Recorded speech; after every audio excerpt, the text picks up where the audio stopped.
Hello, all. Welcome back to Winter Talks, where we talk to some crazy people about some crazy stuff. Because let's be honest, no sane person would ever agree to coming with me on this little journey. Today, we have another mashup creator, another musician. We have Mr. TCMusic. How are you today?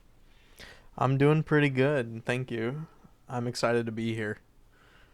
Yeah, lots of yapping to do. Uh-huh, for sure. Um, so how about you introduce yourself? Who are you? What do you do? Well, my name is Tyler.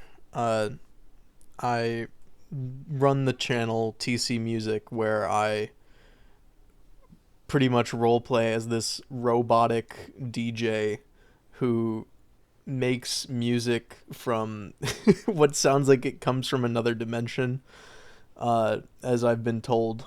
Uh, I actively engage in rhythm game communities and a bit of speedrunning, and uh, I used to like do video game soundtrack renditions, and I've always been in the world of video games and just variety of music, and that's who I am at a quick glance.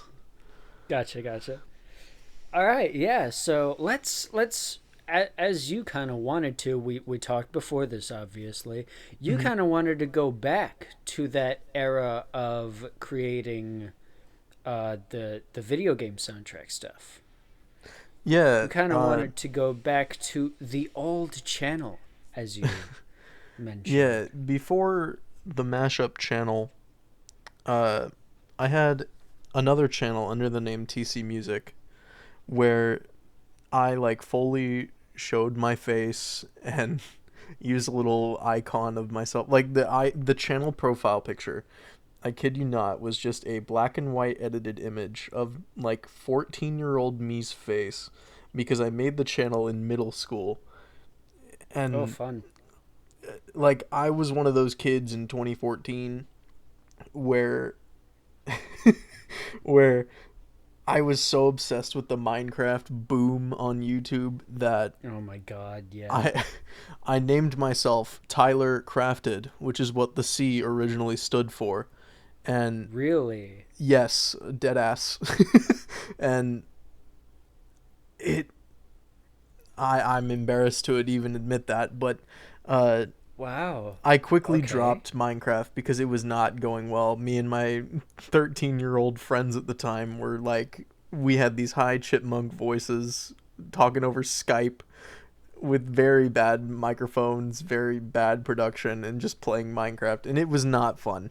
I have since deleted all of that from the internet, but uh, I then just shortened it to TC because I thought, oh, that sounds like a cool name. Just keeping it short as TC. And I started getting into video game remixing, specifically under the window of like Sonic the Hedgehog, because I was a huge fan of the Sonic the Hedgehog series.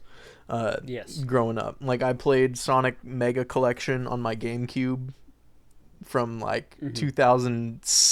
I don't want to say seven. That's way too late. 2005 on. uh, Okay. and I grew up obsessed with that video game series. And so I found this YouTuber named Turret, Turret, 3471, who primarily does video game remix covers. And this was like 2011. And I was sitting on like the school bus in middle school, pretty much listening to his stuff in my earbuds on my iPod Touch because Mm-hmm. like I loved what he did. And so I was like, "Oh, I want to do that." And so there I was just getting out of middle school with my at the time pirated copy of FL Studio. Uh just trying to take online MIDI files and changing the instruments on them to make them sound better than the original track from the video games. And I would post them, and they're all still posted. They're all still on the internet. Uh, but I gained a pretty decent following for them, and I don't know why. They are not good. Uh, no, genuinely, like in retrospect, they are terrible.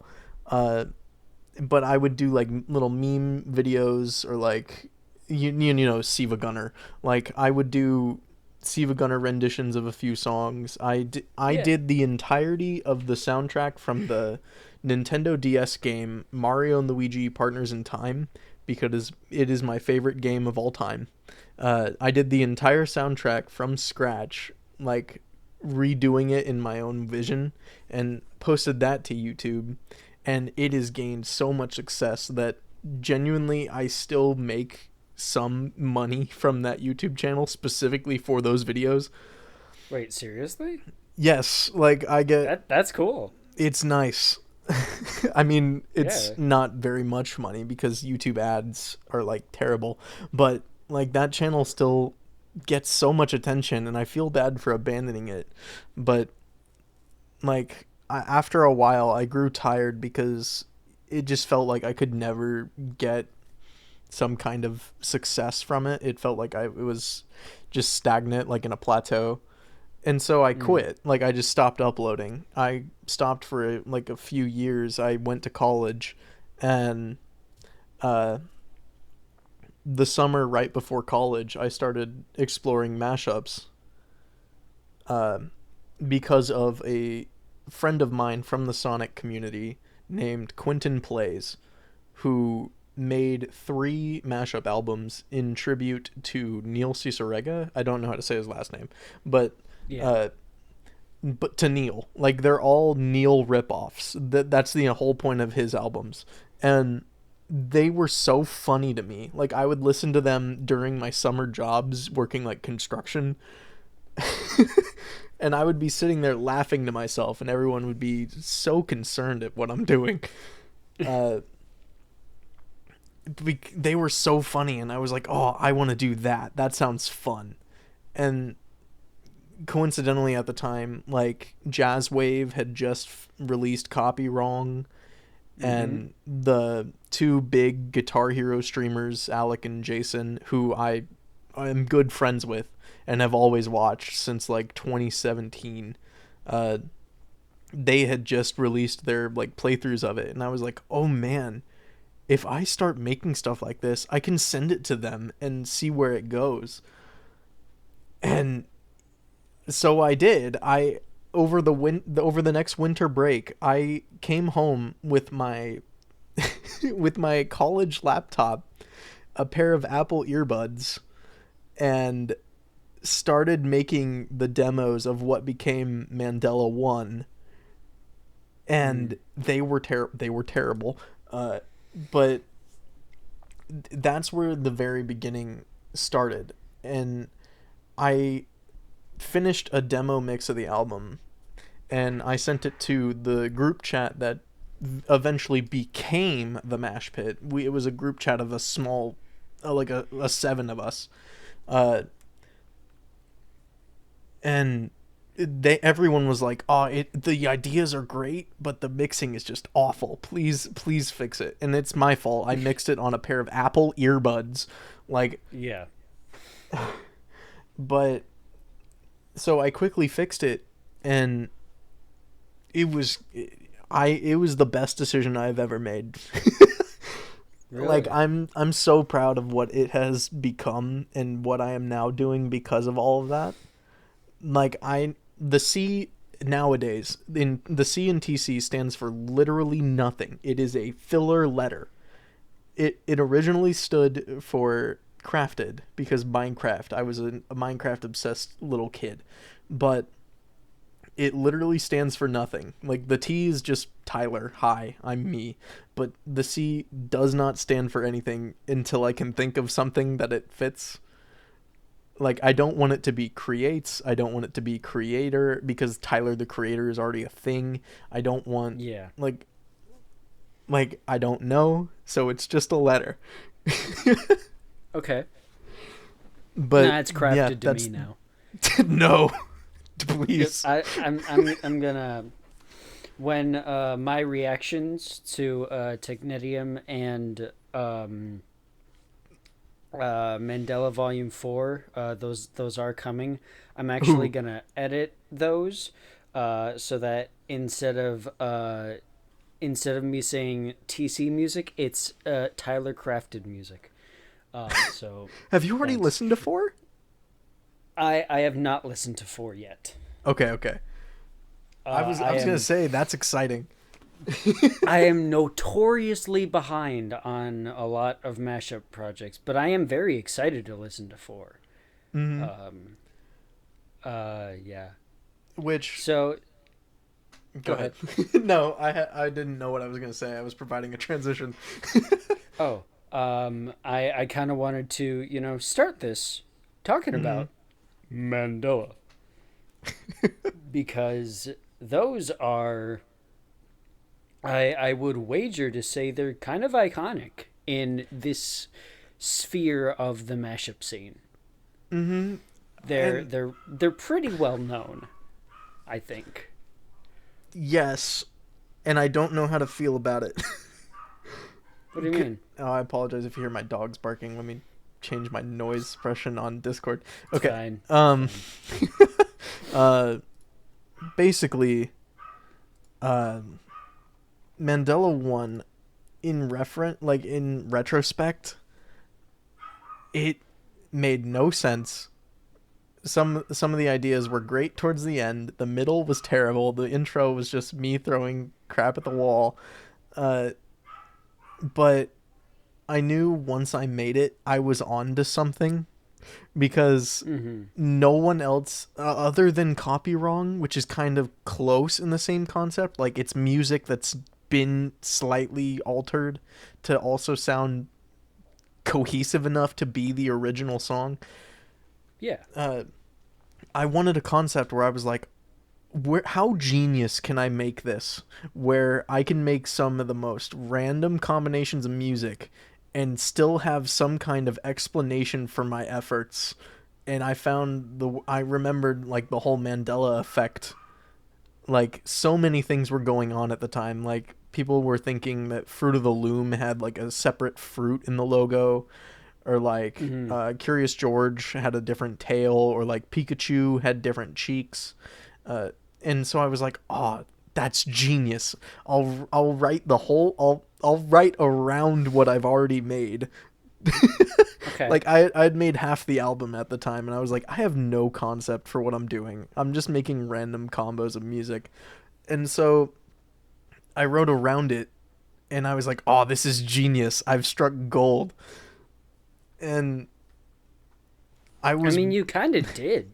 it was I don't know how people got attached to it, but like even nowadays when streamers or other people are listening to mashup albums, if they hear something that sounds like, "Oh, this was the original song," they say this sounds like a Mandela mix. And Yeah. like I don't know, it feels weird to have that term coined Yeah. like I after get that. me, but like I was so scared of how Mandela would do that I didn't upload it to YouTube until like several months after it was posted to Bandcamp. Uh, Really. I upload like Mandela's birthday is technically February 4th of 2021. Uh, but it was uploaded to YouTube in June. Uh, Oh because wow. because I was so scared of people finding it and making fun of it or critiquing it. And so I didn't even join like Jason Paradise's Discord. I didn't join Alex's Discord. I embarrassingly sent them both a business email saying, "Hey, I'm scared to join any community, but I have finished a mashup album. It's short and it's my first ever attempt. Would you guys like to play it?" And they both thankfully said yes. And they both liked it, question mark. They liked it enough to the point where when 2 came out, both of them were so excited to see the sequel. Yeah. And that's when I knew, like, oh, I've found a little concept for myself. And And I remember when Alec posted 3, the mhm, playthrough in reaction to it, the title, Music Has Another Sequel. yeah, That's got to be huge, it was I would think. huge. Like, and I don't want to sound narcissistic, but it's like, it's cool that it got a video title like that, because other projects, which, not to discredit anyone else's efforts, but like other projects that Asai has reviewed or reacted to just got their name as the video title. Like, I got a cool one of those, like, jazz wave classic, like, oh, here's my title in all caps kind of Yeah. video titles, and it felt so happy. Like, and I don't know, but like, one I am very happy with. One, I wish I gave it the full name that I have it now as. Like, Mandela, it originally was just Mandela exclamation point. Like, that's what it was released as. That's what the video title was originally. I've gone back and changed it in retrospect, where after I gave 2 its name, the other side, uh, I went back, like, I wrote this whole lore on the world of Mandela, which I tried to explain via Mandela 2, but I think I failed miserably trying to explain the lore of it. But Mandela 1 earned the name Mandela 1 Discovery. And Okay. so if you look now everywhere, it just says Mandela 1 Discovery. It doesn't say Mandela. Uh, Mandela 2, I was like, how do I follow this up? How do I write some kind of storytelling based off of a world where false media exists? And so I wrote this whole, like, I was, again, at my summer construction job. I was sitting on the roof of a new school building that I just finished, like, cleaning the roof of. And I I was sitting and thinking to myself, like, how do I make an MCU kind of storytelling through mashups? And Yeah. so I wrote this character named Adam, who it Oh, like, if you just listen to it, the story doesn't get explained. yeah. If you I know nothing about this. I yeah, have never even heard this story told. I've never it's even. I it's didn't in the even know that there bottom of the was video. lore. It's in the bottom of the video description, and I'm stupid for hiding it there. Uh, and it's in the Guitar Hero charts, like the information screen at the beginning.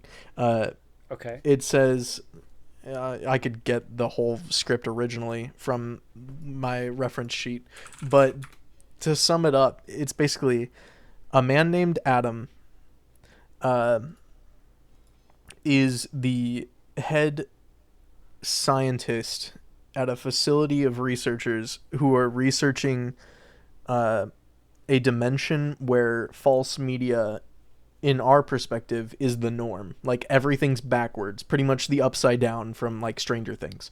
Like, everything is Okay. backwards, so everything that's wrong is normal there.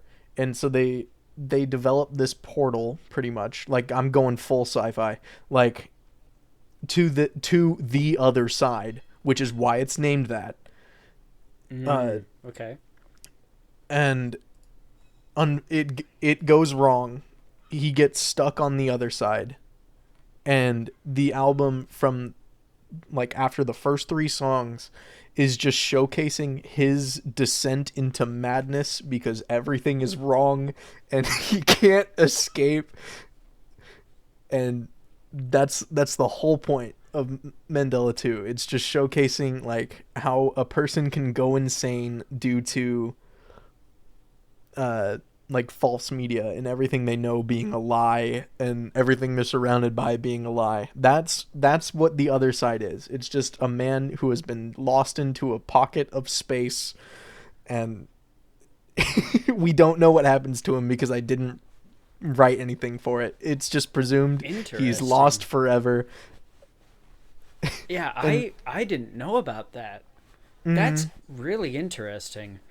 Like, it gives the audio a whole different context because I planned everything around that story. Yeah, definitely. Oh wow, I'm gonna have to re-listen now, because it's obviously it's been a while since I have listened to Mandela, at least that second one. Wow, that's actually really fucking cool. I thought it was genius, but then I feel like I just executed it wrong. Like, I should have been upfront with, like, that's the story. Yeah, I think that would have definitely helped guide listeners to, I wouldn't say be more invested, because it's already a cool project, but I think that's the best way I can describe it. It's like, add this and yeah, portray it better so that the listeners could be more invested in the story that you've got going on, because like lore-based music is making a comeback. Starset is a big one that I can think of. That's pretty widespread. I names escape me right now, but there's a lot of bands out there that are doing that more often than ever. So, like, I love, just a quick example of stuff like that, like the Epic the musical, or Epic the saga. Like, those are awesome. There's a band named like Aeryon, Aeryon or something, who wrote something called the Forever Saga, which is a 12-hour compilation of like 4 albums of music that tell this whole story about like a simulation and stuff like that. And that's where I was like, oh, I gotta do stuff like that. Yeah. Which is why I changed, like, after I finished 2, the story of 2, I changed Mandela 1's name to Discovery, because in my head those were like the first examples of like wrong media being presented into this world. And it gave the reason as to why people were, like, a whole research facility had been made to find where these like audio files were coming from. Yeah, that makes sense. So I loved 2 by the time I released it. I thought it was my magnum opus. I thought it was the biggest thing, but in retrospect, it is not good. Like, I loved it. I still love going back and listening to it because I felt so smart with several of the combos I did. I felt so clever. I thought I was riding a high with my little PewDiePie sicko mode, because the whole sicko mode meme was huge with Asai. I thought, that was going to be genius. That was going to be the best thing on the album. It's the least viewed thing in the entire video. It's the least viewed, like, least supported thing I have ever made. And nice. Like, Mandela 2, I feel like it dragged on for too long. Like, it was good, but then it just sort of, like, when's it gonna end? And I think to a certain extent I agree. I think it works well, but it's a bit too big. I think like, you went too far with trying to I went too ambitious. And yeah. Like, I thought, if I'm going to do a sequel, I'm going to double. Like, I'm going to do, instead of 8, I'm going to do 16. And it went on for too long. And so when I made 3, I was like, I'm going to cut it ever so slightly back because it feels like it drags. I'm going to be upfront that this is just, it is the world literally coming to a panicking end because people don't know what's true. And like, that's what happens. Like, it's literally showcasing the whole world coming to an end because the man Adam has been lost to this other dimension, and people don't know what's real anymore.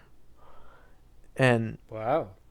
which is why the opening to Mandela 3 is a news report. It's literally an actual Fox News like report on a man who suspiciously disappeared due to space portals, and I cut it and chopped it specifically so it talked about how it was just him walking through a portal and then no one knows where he's been. And I used that as the intro, and I thought it was so genius. And Mandela 3 has some of the best mixing from me that I have ever done, and I don't know if I can ever top it. Like, I love Technetium as it is, but 3 is just so tightly produced and so, like, it's not good then bad then good then bad. It's not, well, like a roller coaster. It's just casual good all the way through. I'm debatable on how people feel about the whole Green Day Miss Murder in the middle. Like, I thought that mix was fun, but it's so seamless. It's so smooth all the way through, and I felt like it built up to this massive, like, here's the end of the world. Here's, now let's celebrate the whole concept as a whole in the finale. Yeah. And I thought it was so good, which I'm so glad that Alec and Jason gave it the showcase, because both of them recorded reactions to Mandela 1 and 2 and then just never uploaded. They refused to do it. I asked Jason if he was going to do them, and he said, "Oh, I'm debating on uploading these," and then never did. And like, both of them were like, "Oh, full support, like, please go check this out," but none of them uploaded to YouTube. And so I have those locally recorded for myself, but Yeah. I am I saw so glad that they uploaded 3 and that 3 exploded. Like, I'm so proud of it. And it definitely did just that. It definitely did just that. It exploded. Like, isn't that still your most viewed video? Like the album video for it? Yeah. and this hasn't been like publicly announced or anything, but in the Mash Pit, like, community Discord, we held a vote, like a community name your top 5 of 2023. Mandela 3 won unanimously first place of the entire year, and I don't know how, because, like, Rose Tinted Glasses was up there, Boom Tube was up there, David's David's Self-Indulgent was up there, and Mandela 3 was the winner. And I don't know how. Like, even Musical Tangents from Sine Wave, which is so good, like, easily deserved album of the year. Like, Mandela 3 was voted unanimously first place among everything that released in 2023, and I don't know how to take it. Like, it was so good. I agree. I agree. That is genuinely one of the best mashup albums I think I've ever heard. And thank you. I'm so proud of it. Sometimes I look back at it and I'm like, holy shit, I made this? And I don't know. Like, the road trip from where I am currently to the college I attend is like 2 hours. So I'll just put on Alec and Jason's reactions, because it's an hour a mashup album. I'll just watch both of them back to back. And so I just get so much joy listening to it, as narcissistic as that sounds. But, like, I'm so proud of it. And I knew I was done at 3. Like, I wanted 3 to be the finishing one. People commented on the comment section of the 3rd video, and they were like, "Oh, can we get a 4th?" And I literally told them, "No, I don't want to do it. It'll never happen." And then it happened. And then I released Technetium Volume One in between, but Mandela 4, I was like, oh, I want to do something for the like second anniversary of Mandela 1. I want to do something special. Mia had just finished her like album commentary videos, and so I was thinking of doing one of those, and I'm still thinking of doing one of those. Of just talking about Mandela 1 through 3 all in a row in like a single video and talking Okay. about each track and stuff like that. But I wanted to do one of those originally, but then Mia had hosted a remix project for the Hi My Name is Shan album.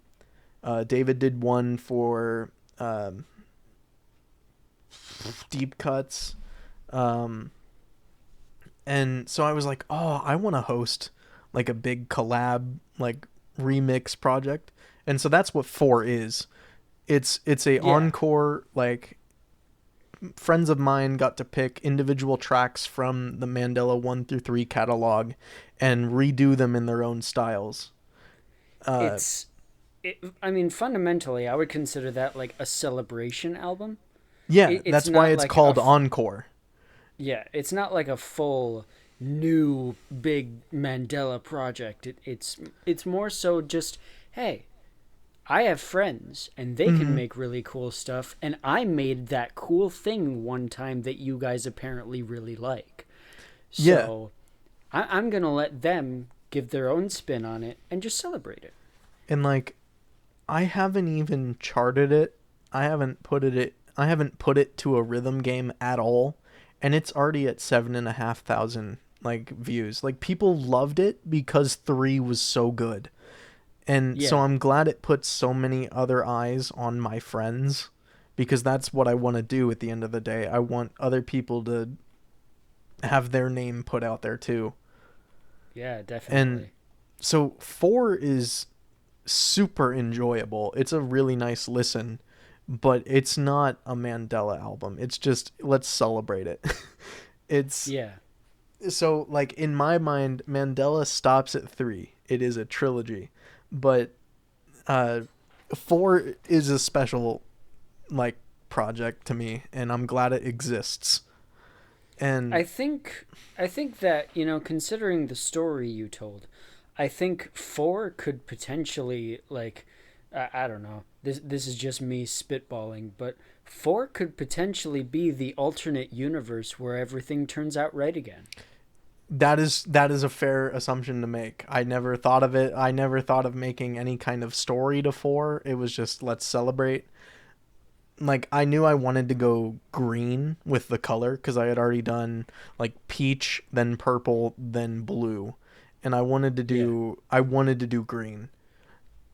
And so I like to think of like in my head I thought of 4 as like some kind of computerized simulation or like storage of Mandela something. I don't know. Like I went Yeah. green just for that like computer hacker aesthetic. I don't know. Yeah. But it was so nice to do, and I'm so glad that Mandela as a concept has taken off and have been so successful. And I'm glad that people know me as the Mandela guy. Yeah. I like it's to the point where my actual like Bandcamp bio set like I literally say I'm producing mixes beyond this world's comprehension, music from another dimension, because that's what this whole series of mashups has become known for. It's music from another dimension, Yeah. and I really like that concept, so I just ran with it. But Yeah. yeah, I'm really glad with where Mandela has gone, and I'm glad it's done, so I can do other things. But I'm I will never regret making Mandela 1 sitting here on my bunk bed in winter before starting college. Like Is in winter? Huh? Is that a winter? Just kidding. No. it is a winter Um. does stuff reference. Wow. Wow. Wow. Owen Wilson pops up on the screen right now. Wow. But yeah, Um, I'm glad. I don't know. so I don't know what so else to there say about it. isn't so there isn't going to be anything further from Mandela, like confirmed. Absolutely. In terms of another volumetric release, no. I know I Okay. want for the 5th or like 3rd or some birthday, I want to do like either a Twitch stream or like some kind of like I will listen through the entirety of the 4 albums in a row and talk about every single song individually and give like my commentary about it, and then that'll be it. But other than that, no, it is done. There will not be a 5. I promise. For real. Okay. Okay. I will definitely take your word for that. Yeah, because it, as I said, it had such massive reach in the Mhm. scene. It was huge. It was massive. And I mean, it it was the most hyped up thing in my mashup month reaction series. I'm Mhm. not even kidding. That, I mean, still Mandela 4 is still the most hyped up thing Mhm. that I've said, like, I'm gonna do it. It's on the list, and people have been saying like this is gonna be the next best thing that's gonna be on Mhm. this list, and I'm like, wow, wow, it's really cool. Um, and now knowing the story of it, I I I don't even know really what to say to that, because Mhm. the news report at the beginning of, wow, look at me yawning again when talking about mashups. That's never happened before. Um, yeah, that always happens on stream. For those of you who don't know, I tend to yawn a lot because I am chronically tired. I Um, feel that though.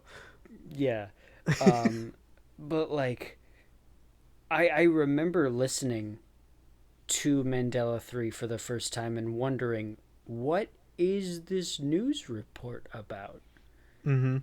But I was hesitant to think there was like lore attached to it, because I don't know, it just, I really hadn't seen a mashup project with like a concise, clear story to it. Like, I know that some of them, you know, Everything is Wonderful has a autobiographical nature to it, Yeah. but there wasn't one that I had heard, at least so far, that was like, there's a fully original story connected to this that's not, I don't know for sure, but I wouldn't say it's autobiographical. Like, No. it's a fictional story attached to this that's fully developed from the ground up, and I hadn't seen that in a mashup album before, so I was hesitant to say anything about it. The only place that I can draw wanting to make a story from in terms of inspiration goes to Jazzwave. Uh, she has not said anything publicly, but their album Magenta is Yes. technically a love story. And she had to explain that to all of us because we were all so blown away from it. And like it's not publicly explained. It's just a mashup album to everyone else. But to all of us, it was like, holy shit, this is a love story told through audio. And I was like, I want to do that. And so like I literally wrote Well, well, I well. wrote it. Now everybody knows. Yes, like Jazzwave has since said this, but Oh, I'm not okay, like okay. I'm not leaking. I was gonna But say, Jazz, you gotta I'm not leaking anything, I promise. But hashtag Tyler is over party. I literally wrote like on a napkin or something, or like my notepad or something. I don't know where it is, but I still have like it word for word on the YouTube page. like under where I keep all 4 albums together, just the Mandela Saga, it literally says a mashup series of false auditory memories and how they lead to the end of the world. And that was all I wrote, and I was like, I'm going to do it. And I'm really Okay. glad of how I executed it, but I still feel 2 was a little too ambitious and 3 kind of cleaned it up and saved it, but I am really proud of Mandela as a whole. Yeah. It is a closed book. I did what I wanted to do, and people enjoyed it. Yeah. Yeah. Um so let's swiftly move to the next thing. Mm-hmm. The thing that came out, I believe it was in between 2 and 3, or it was just after 3, It was between between 3 3 and and 4. 4. Yeah. Technetium. I Mm-hmm. have listened to both volumes, and my plan is for them, the reactions of them, to come out in the same week. Mm-hmm. So let's talk about it. I want to ask, did you listen to them back to back or did you listen to them separately? I listened to them back to back. I That is listened to how them it's in the intended. same night. So good. Yeah, yeah. Uh, Let's talk about it.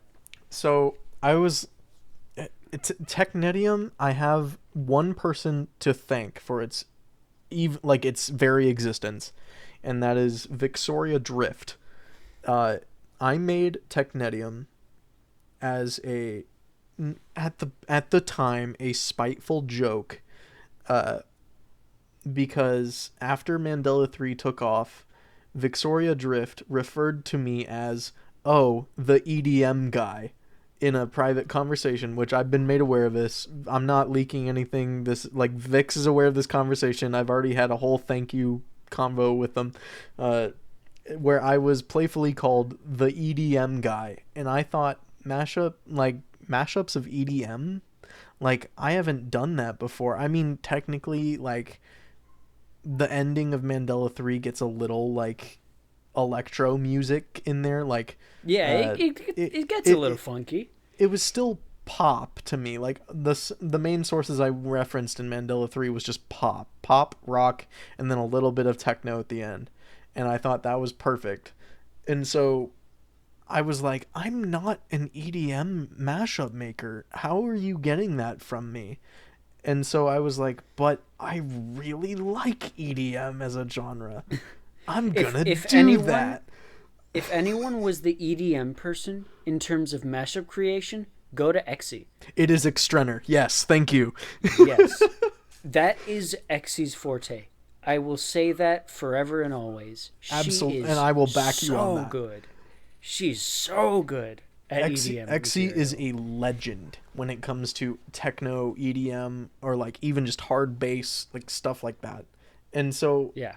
after When Worlds Collide, and even I don't remember what came after, but Exy's releases were like, oh, I want to do that. I'll be the EDM guy for a minute. And so Okay. I made Technetium. Originally, it was just going to be a one and done. I didn't include Volume 1 in the title. I included Volume 1 in the title as soon as it premiered, and I was like, I want to maybe do another. Uh, and so I made it just because I wanted to make EDM music that personally makes me individually happy. I didn't care how people enjoyed it. I didn't care how many people liked it or if people liked EDM from me. I didn't care what sample sources went into it. I don't care how people feel about certain artists. I was like, if the combo makes me happy and I enjoy listening to it as a song, I'm going to put it together. And I wanted to make something that just felt like a seamless DJ live set with Mm-hmm. Technetium Volume 1. That is all I wanted. I just wanted to be a DJ and have my own little DJ hero session. Mm-hmm. And I am really happy with it. I have no problems with Technetium Volume 1. It is besides the whole meme finale in it, like Yeah.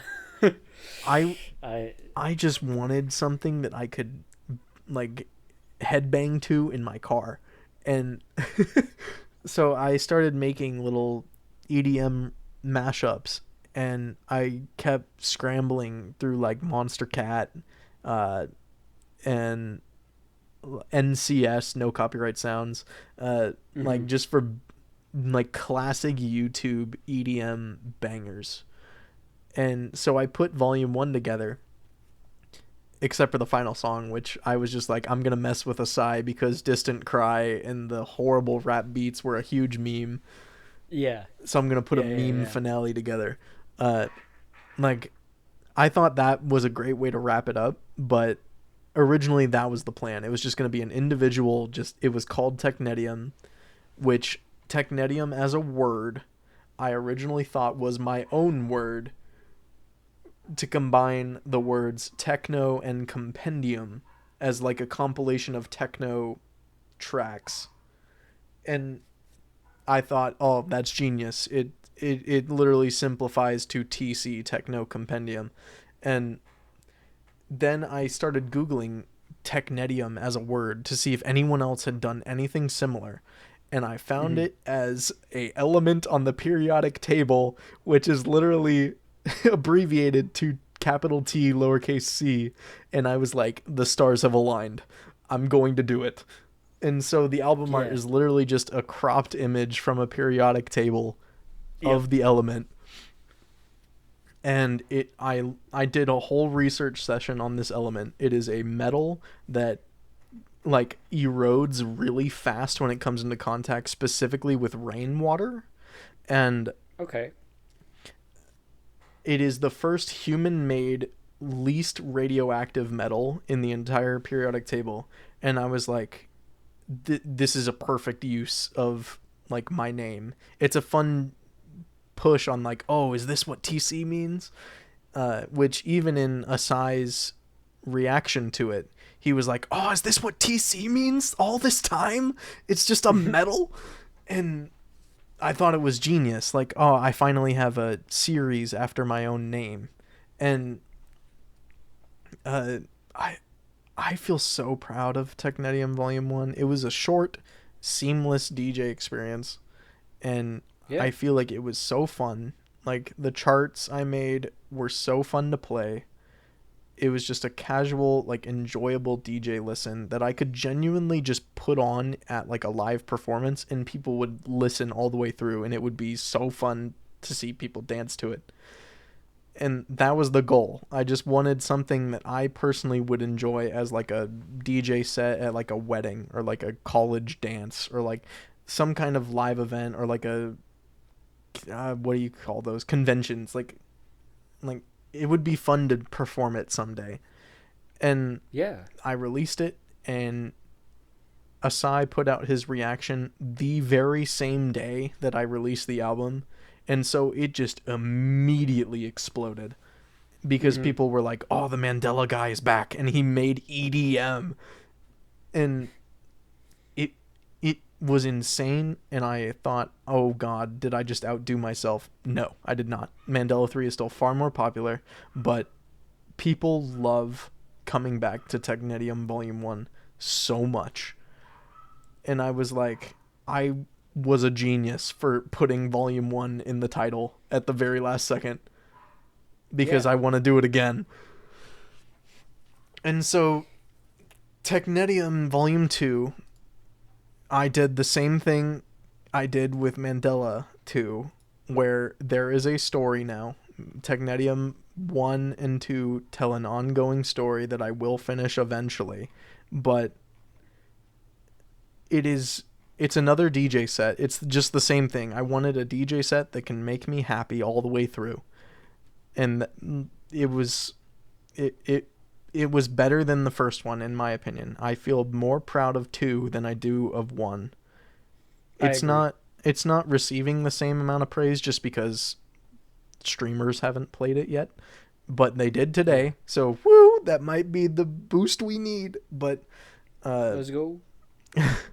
I am so proud of 2 because it was just ever so slightly longer, and the mixes in it were a lot more tight. Like, it sounds like something a DJ would actually put together on a radio station, and Oh yeah. it feels seamless. There's a bit of like fun memes in there. Like I put Solus 4 in it. I like I definitely caught that. You did? Yeah. Awesome. And I got Exy in it because I knew Exy had to be in it. Like and I was really, really happy to see that particular bit. Exy and I collabed on Tech 2, which I just abbreviated to Tech 2, and I was the opening track on Exy's new album, I Don't Really Care package. And so we traded collabs back and forth, and they're both EDM based. And I was so happy that Exy was like, yeah, I'll do one in return for you, because it fits Technetium 2 so well. It is clearly the best thing on the entire album, in my opinion. And it's very clear that you hear both of us in it. It's not just me featuring Exy. It is a combo. And it is like, I'm so proud of it. I knew I just wanted to keep the same look and change the color slightly. And so after the first one was kind of like bluish purple themed, I wanted to go pink red, themed after my girlfriend, which it has no relation to, like, the story within has no relation to her or I personally, but I just wanted to theme it after her, and like color wise, like aesthetic, that just that specific hue of pink, and I think it fits. It feels more like a powerful red, like when the tone feels harder, but then when songs get their soft moments, you realize it's still that kind of like pinkish, like that softer. I don't know. I thought color theory was nice for it. Yeah, agreed, definitely. May I ask, what is the story this time around? You don't have to say, because I can tell you. Oh, okay. It's on the YouTube page already. You're fine. I don't mean to interrupt you. No, it's fine. But underneath where I have the Mandela albums in a row, I have the Technetium albums in a row, and the short and sweet description of it is my personal deep dive into EDM-based mashups, and it depicts the development of the TCMusic persona. So, in my mind, Technetium, the element, the metal, is what TCMusic, the robot on my Discord icon, like the TC, like his name is TC like he's a TC. He's based after TC-14 from Star Wars, the very first silver robot C-3PO looking guy, droid from the Phantom Menace. He's based after that robot. And I was like, I'm going to make a TC series robot. I'm going to have his eyes replaced with some kind of cool screen, and like that's what my profile picture is right now. That's where my profile picture is everywhere. It's him. Like, he's a robot made of metal. The specific metal is Technetium, and he is a robotic DJ. That is his entire character, and he had to be programmed some way to be able to do that. He had to learn something in order to do that. He had to, like, a robot being able to be creative is not something we know of in our universe. Like, we have AI, where AI can like write stories and role play as characters in chat room based websites, but we don't have I don't know, but like that's where we're at currently. And I wanted to write this like futuristic, this is a robot who has learned to be creative, which is my whole persona that I'm going as now. Like, I love this character. I want to write a story that explains him. And so Technetium 1 and 2 showcase him learning to be creative, having fun with what is considered a meme, which is why the final of Volume One exists, and then learning to feel and process emotion in hopes of being considered human-like, because that's what he's built after. Like he looks like a human. I'm looking at my own Discord icon. Like he is a human that looks like he's wearing Persona 5 glasses. Like that, Yes. but it's a screen on his face. He is a robot, and that, like, he has blue veiny wires that look like his arteries. He has no ears. He has permanent, like, headphone things on the side of his head, and he looks so cool. And I love the person who drew it. Thank you, Rem, for drawing this. But I wanted something to explain it while also serving as just me having fun with EDM, while also serving to tell a story, while also serving as, like, visual aesthetically representing me, my partner, and I don't know what I want to do next, but I want some other visual representation for my personal life in there without like bashing that into the story I'm trying to tell. So it's like, it's for me, but it's also telling a fun story about a robot who wants to be creative and produce his own little DJ sets. Like that is what Technetium is. Yeah. And as a writer, myself creating my own little series called The Fall, you know, I could help. I could help if you wanted to do like actual books or what have you. That would be fun. I would really like to explore this character. Like me and my partner, we have had this ongoing story which is wrapped around her VTubing persona. Her character that she plays is a alien from a pocket dimension, and she entertains as like a trapeze artist or an aerialist at like a space circus. That is the whole concept. And I was like, how do I weave myself into this kind of thing? So this robot isn't from that universe, technically, question mark, because my counterpart in that story is technically the builder in my mind, at least headcanon. We haven't talked about this.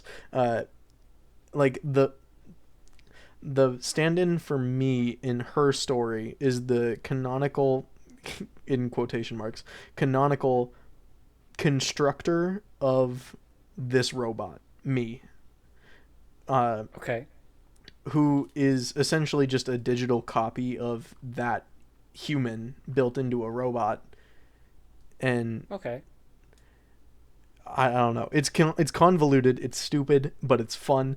So we like storytelling, and I wanted to do that again, but have it about my own character rather than just some arbitrary name of a man who gets lost into space. Like, so I wanted this robot to have his fun story, and so we're trying to do something. I would love to have some kind of visual, like, interactive version of this robot eventually. I don't want him to just be a still image, but like, I even want to someday. I don't know technology. I don't know how to do wiring. I want to design an actual headset that I can wear in real life that gives me his eyes in those those earphone covers, and I can wear that if I ever perform Mashups live and appear like a fun little robot like Deadmau5 or what's his name, Marshmallow, with his helmet. Like, I want to be one of those. Yeah, that sounds sick, honestly. Like, it's ambitious, but I love it. Yeah, and as I said, I would love to, if you and your partner want to kind of, if you guys want to kind of collab and like make the actual written story, I would be so down for that. I would be I so will happy to definitely do keep that. you in mind because I know it's always something that her and I want to explore eventually. And Yeah. so I'm just doing it like passively through mashup storytelling, but like it's something I would love to do eventually, and I know I really want to bring you along if possible. Oh, really? mm. Okay. Like Yeah, especially now that cuz you have the understanding. yeah, yeah. Yeah, I would love to do that. That sounds Mm. so cool. Um so wow, we've kind of blown through those two topics. Oh man, we've been talking for an hour. It doesn't feel like it. It does not feel like it. It feels like It 5 does minutes. not. Yeah. Wow. Yeah, I didn't expect to get through those topics so, I guess, seamlessly. mm. I don't know. But Which there's more I could yeah. say just because I, I Technetium isn't done. I want to do another sometime. I don't know how, I don't know what, but it's ongoing is the way I would describe it right now. I want to see 2 explode now that Asai has seen it, and I hope Yeah. it does. But uh, I really want to mess around with this robot again. Yeah. And so that means that there is the big potential for Volume 3 to be on the horizon. If not soon, eventually. Yeah. Like part of me, I want to do some kind of like here's my one and done gimmick mashup album like Photon does, where like each one is different, they're not connected whatsoever. Like Yeah. I want to do something like that eventually, but I don't know if I want to do that now or if I want to finish Technetium now. I don't know. Mhm. Yeah, that makes sense. Yeah, I love the idea of interconnected mashups because mm, I mean, Trixie has that with Butthead. yes. Mia has that with everything that's not the Hi My Name Is Shan album. Yes. Um, and you have that with Mandela and Technetium. I can't wait to see more of these kinds of interconnected projects Mm. come about in the mashup space. I would love to see more of that because it's so cool. Y'all are so fucking creative. It's actually insane to me. And I'm Um, glad you said you listened to them back to back. Like was it in one sitting or did you take like a bit of a I break took between like the two? 20 minutes. Oh, that's fine. Just literally audio wise, like they are meant to start directly back to back, and I made it that way. The clock ticking at the beginning of each album is directly supposed to link into the next one. Like you at the very end of the YouTube video for one, you hear the clock faintly come back in and then it is perfectly cut off so that the next tick is the start of Technetium Volume 2, and so you can Yeah. listen to 1 and 2 as one full hour seamless set, and I want to make sure it stays that way because I really want it to just be like a seamless, personal and happy experience. Yeah, for sure. So now that we've gotten out of the solo stuff for you, Mm-hmm. let's talk about the different collabs that you've done with people. You said recently that you were on Xy's album. Yes, and it was such a spur of the moment thing. So after Mandela 4, which slight spoiler, just because it features my friends. Exy and Vray are some of those friends, and they are on one track together on 4. Uh, Okay. they Exy reached out to me and was like, "I want to do something together. Like, please, can we do something?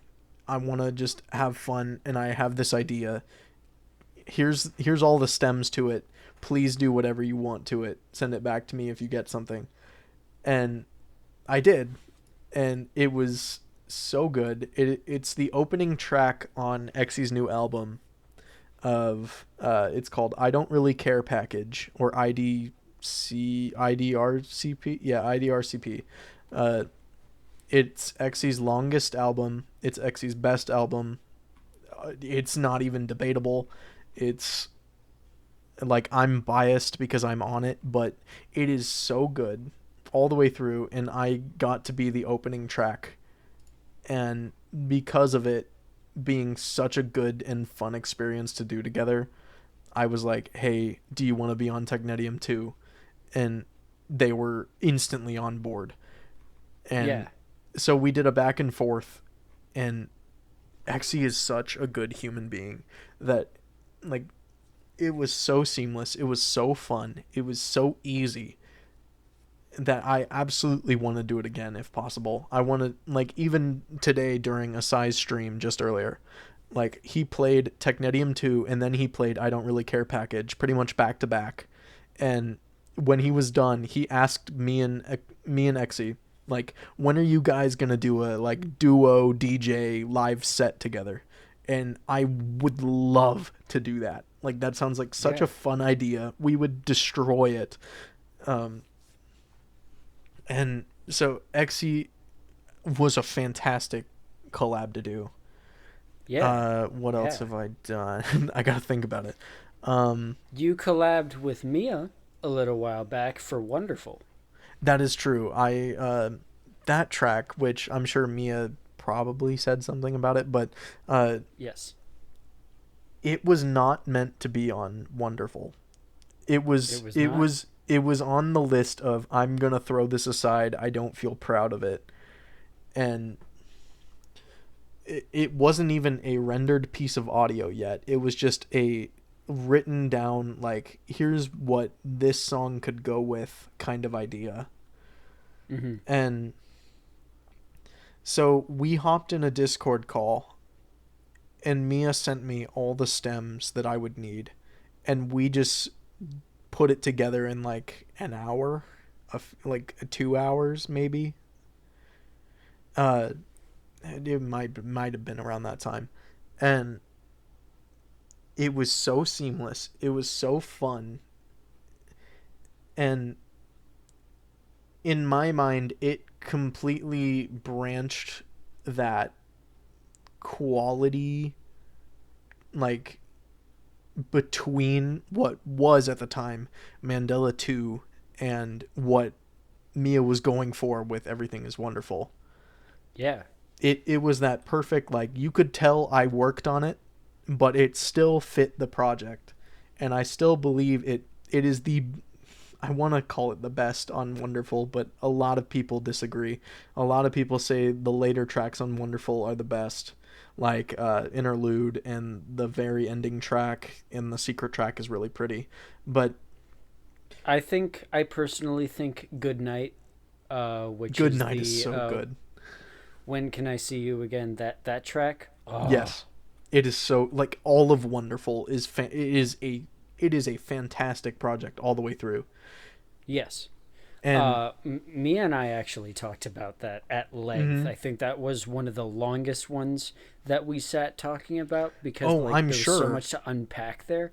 Wonderful has so much autobiographical lore behind it that, like, even for me to try to describe it, and I was like, if you go look at the credits, Mia's probably written me as, like, executive producer behind it, because we like to have that running joke between all of our individual projects.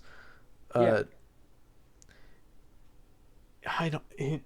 such a significant release, especially after learning the real life implications behind it, that her and I genuinely thought Lessons in Money Making was going to be the least enjoyed track, and it just, like, even she up to release doubted that it fit the vibe, and I literally begged her to keep it on just because I enjoyed it so much and I thought people would like it, and thankfully she did. It is now the most viewed on the entire album on her YouTube. It is the most listened to on Bandcamp. It has the best retention on Bandcamp and YouTube. It's crazy. Did she also talk about this, like, yes, at length? Like, oh my god, it is I'm really proud of it. It's really gimmicky. You can tell we made it over a Discord call in like an hour, but Yeah. it at the time it branched that like my fun, like my fun in games kind of mashup concept with Mia's quality and like sound production and like smooth, like easy listening kind of vibe behind most of Mia's work. Yeah. And I thought it was genius. And Yeah. so because of it, uh, because of that track alone, pretty much, her and I, like on and off for 2 years, have been wanting to do something else together. And it's like because of real life things, we haven't gotten. It's not done, obviously, but we have something that we want to finish at least within this year. And it's very like it's very 50-50 between the both of us. It's very dreamy, it's very smooth, it's very emotional. It combines like my I want to say like polish, like my level of quality and smooth like work with Yeah. Mia's musical knowledge and talent. And I She talked about this a little. She didn't tell me exactly what it was. She used the exact same words you did. She said it was going to be very dreamy. She said it would be the best of both worlds between Mandela 3 and Everything is Wonderful. That's what she that described it is as. absolutely how I would describe it. And I'm not being told to describe it that way. Like it's literally it is the level of polish between both of us at our max. And I don't want to sound narcissistic again, but genuinely I think it will be mashup album of the year, mashup album of forever. Like it is it's so good. The level of genius that we have put into it is insane. And I Okay. know we already have another that we want to do, which is going to be completely separated, but like I am so proud of it. I'm so excited to like for it.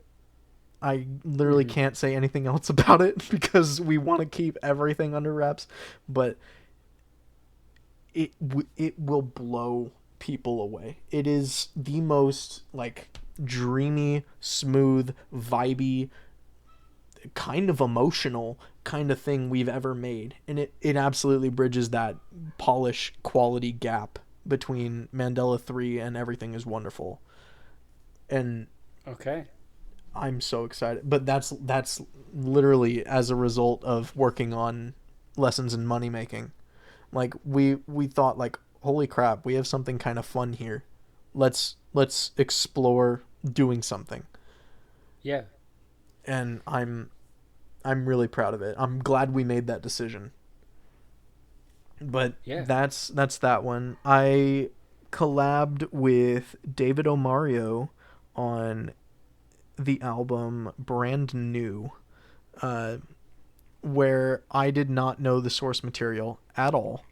And I just knew I wanted to work with David because David makes some funny, entertaining mashups, and they are so fun. Like, he's very much gimmicky. He has gimmicks, he has staples, and I wanted to be part of that. And so I gotta pull it up because I don't remember how specifically we named it. Uh, but uh, it's Starlights. It was a really fun experience, and I feel really bad in retrospect because I took so long to find some kind of sample to fit with what David had already worked on. Mm-hmm. But what we ended up with was really fun and really dancey. It combines my love of sonic music with the instrumental that David already chose, and so I got to be a little bit of a nerd and like kind of mess with the whole vibe there towards the end of his project. And I really enjoy listening to it. I enjoyed making it. I would love to work with David again. Yeah. But yeah. Speaking of Sonic, Yes. there's a little project that you have been cooking up for a little while now. With Miss LK Corvus with Trixie. A little a little project called Rush by chance? Yes. Yeah. I don't remember When I have wanted to hear this for 2 years.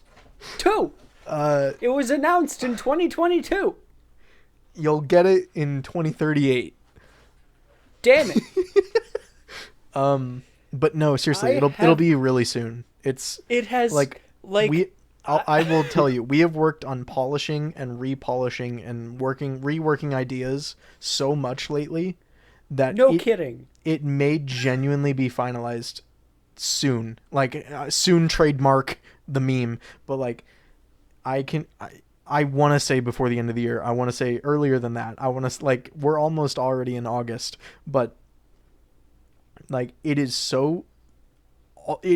right there. It is almost there. It is so close to being done. We are in finalizing and remaking stages and re-rendering, and I am so proud of it. I remember the exact conversation I had.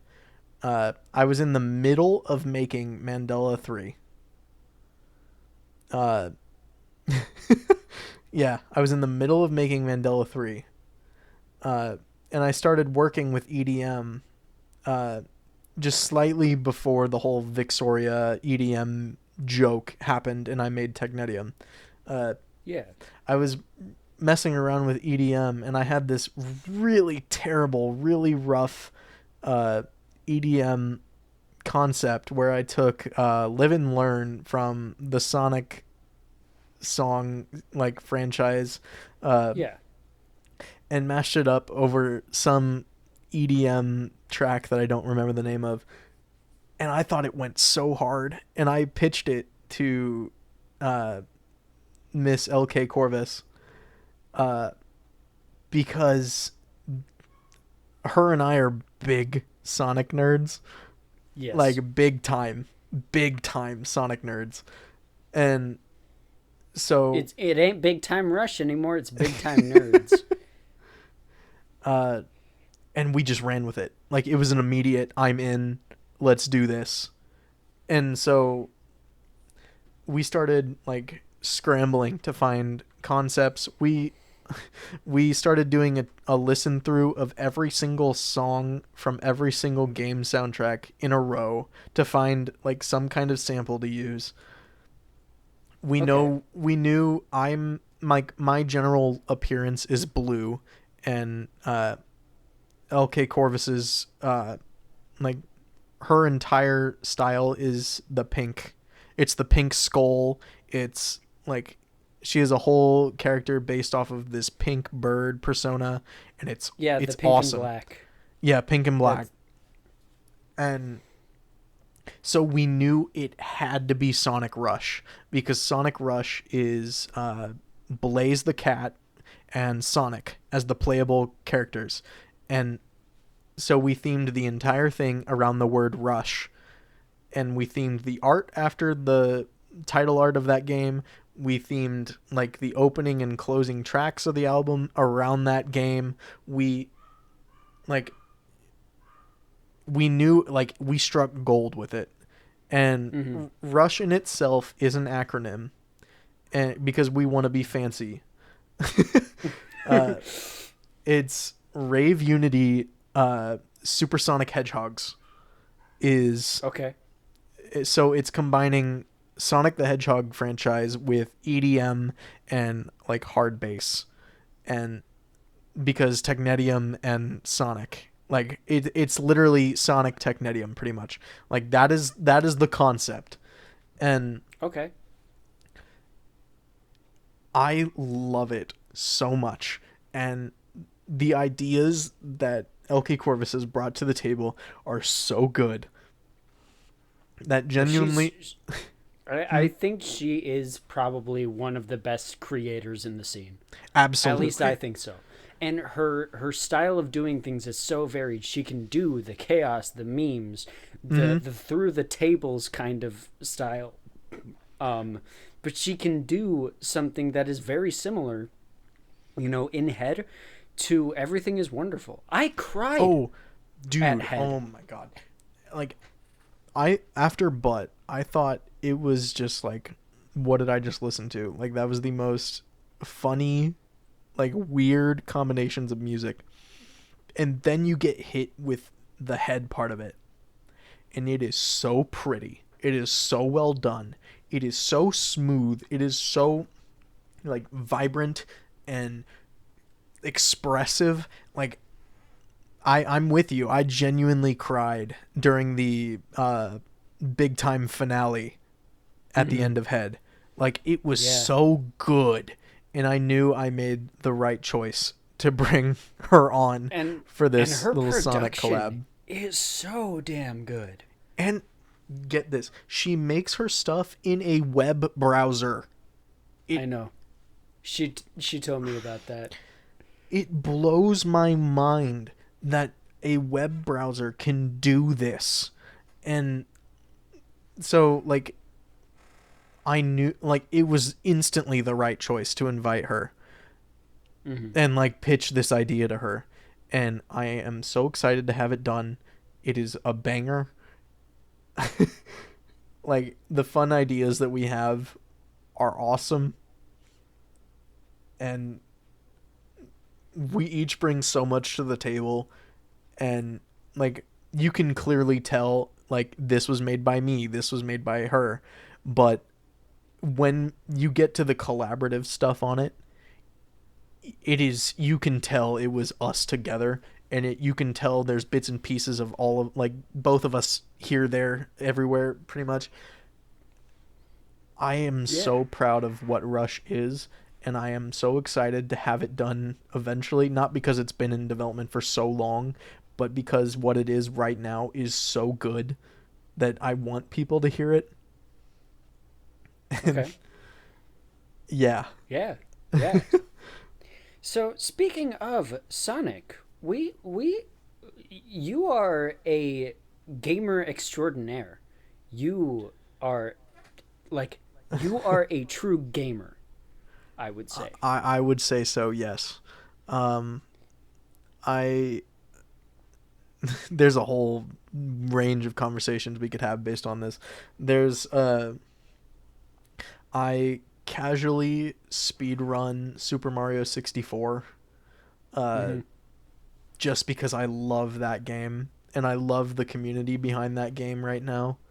I got obsessed with speedrunning that game through YouTube videos. Like, I found Simply, Cheese, uh, even, like, Ludwig, the YouTube streamer, like, he got in on it. Like, every Yeah. big streamer at the time was like, "Oh my god, Mario is such a fun game to play, like, on stream and racing one another." And I was like, "I want to play this game again." And so, like, throughout the past few years at college, I've been on and off, like, studying and researching how people run this game, and it is so fun to play. Like, sure, it gets frustrating. I'm nowhere good at the game yet. Like, I'm nowhere fast. I'm in the top 2,000, and that's cool. But Yeah. like, I'm proud of that. I have a 20-minute Hey, that's time. that's still good. That's still really good. I couldn't do that. It's so fun. And I want to keep doing it. I want to eventually have some kind of, like, breakthrough where I can do it as fast as other people, cuz in comparison to everyone else, I am so slow at that game. But it's like a passion thing. I love that game. I love the Yeah. DS. I love the DS remake of that game. I grew up playing it, It's so good. I love Nintendo as a concept. Like, I grew up playing uh, New Super Mario Bros. On my Nintendo DS. Yeah. And, like, the mini games, like gambling with Luigi. Like, Mm-hmm. I I love those games. I have played, I want to say, every Mario game pretty much ever, except for a whole bunch of the handheld, like Game Boy ones that I need to eventually play somehow. But Imagine not having a Game Boy. I wish I started at the Nintendo DS, and like I've owned every Nintendo console since then, except for the Wii U, which I want to get a Wii U just to look back at it. But I think the Wii U is unironically better than the Switch. I I I think so. I love the Wii U.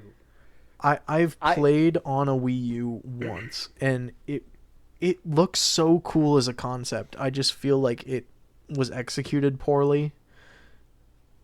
Just I don't care what anybody says. I love the Wii U.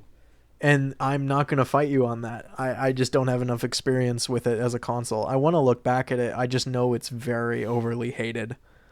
Yes. Like I Very. think people compare it to the Virtual Boy, which I know was a drastic failure, but Yes. like, I don't see it that way. Yeah, And I don't consider them to be in the same kind of mhm. field. But I think like those are two very different products. yeah, I can see that because the Virtual Boy was just so not the Bad. play. Yeah. Uh but I'm I'm also into like Minecraft.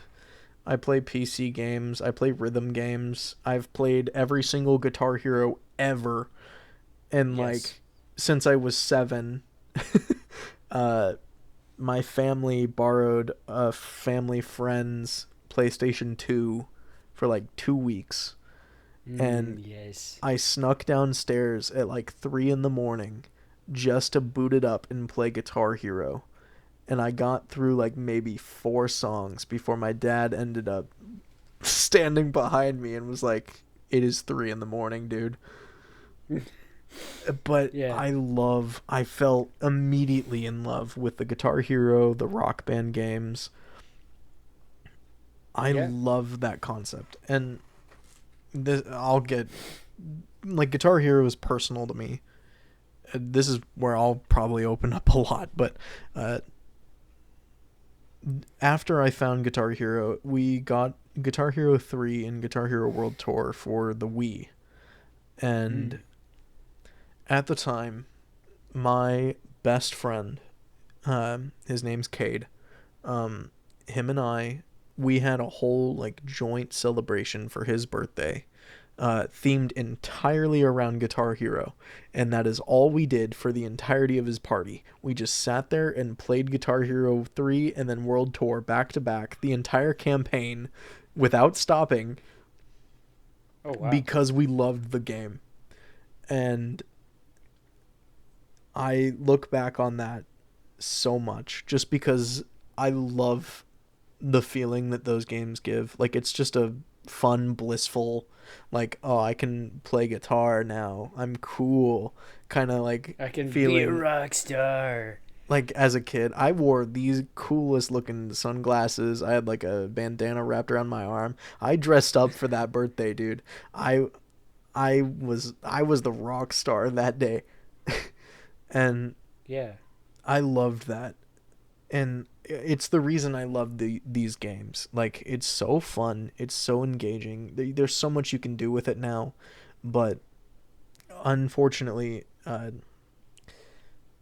not too long after that birthday, he passed away in a accident outside Oh. of a local school. Just people not looking where they're driving, and so after he passed, his parents uh, didn't know what to do with like his instruments and his Wii and his copies of the game.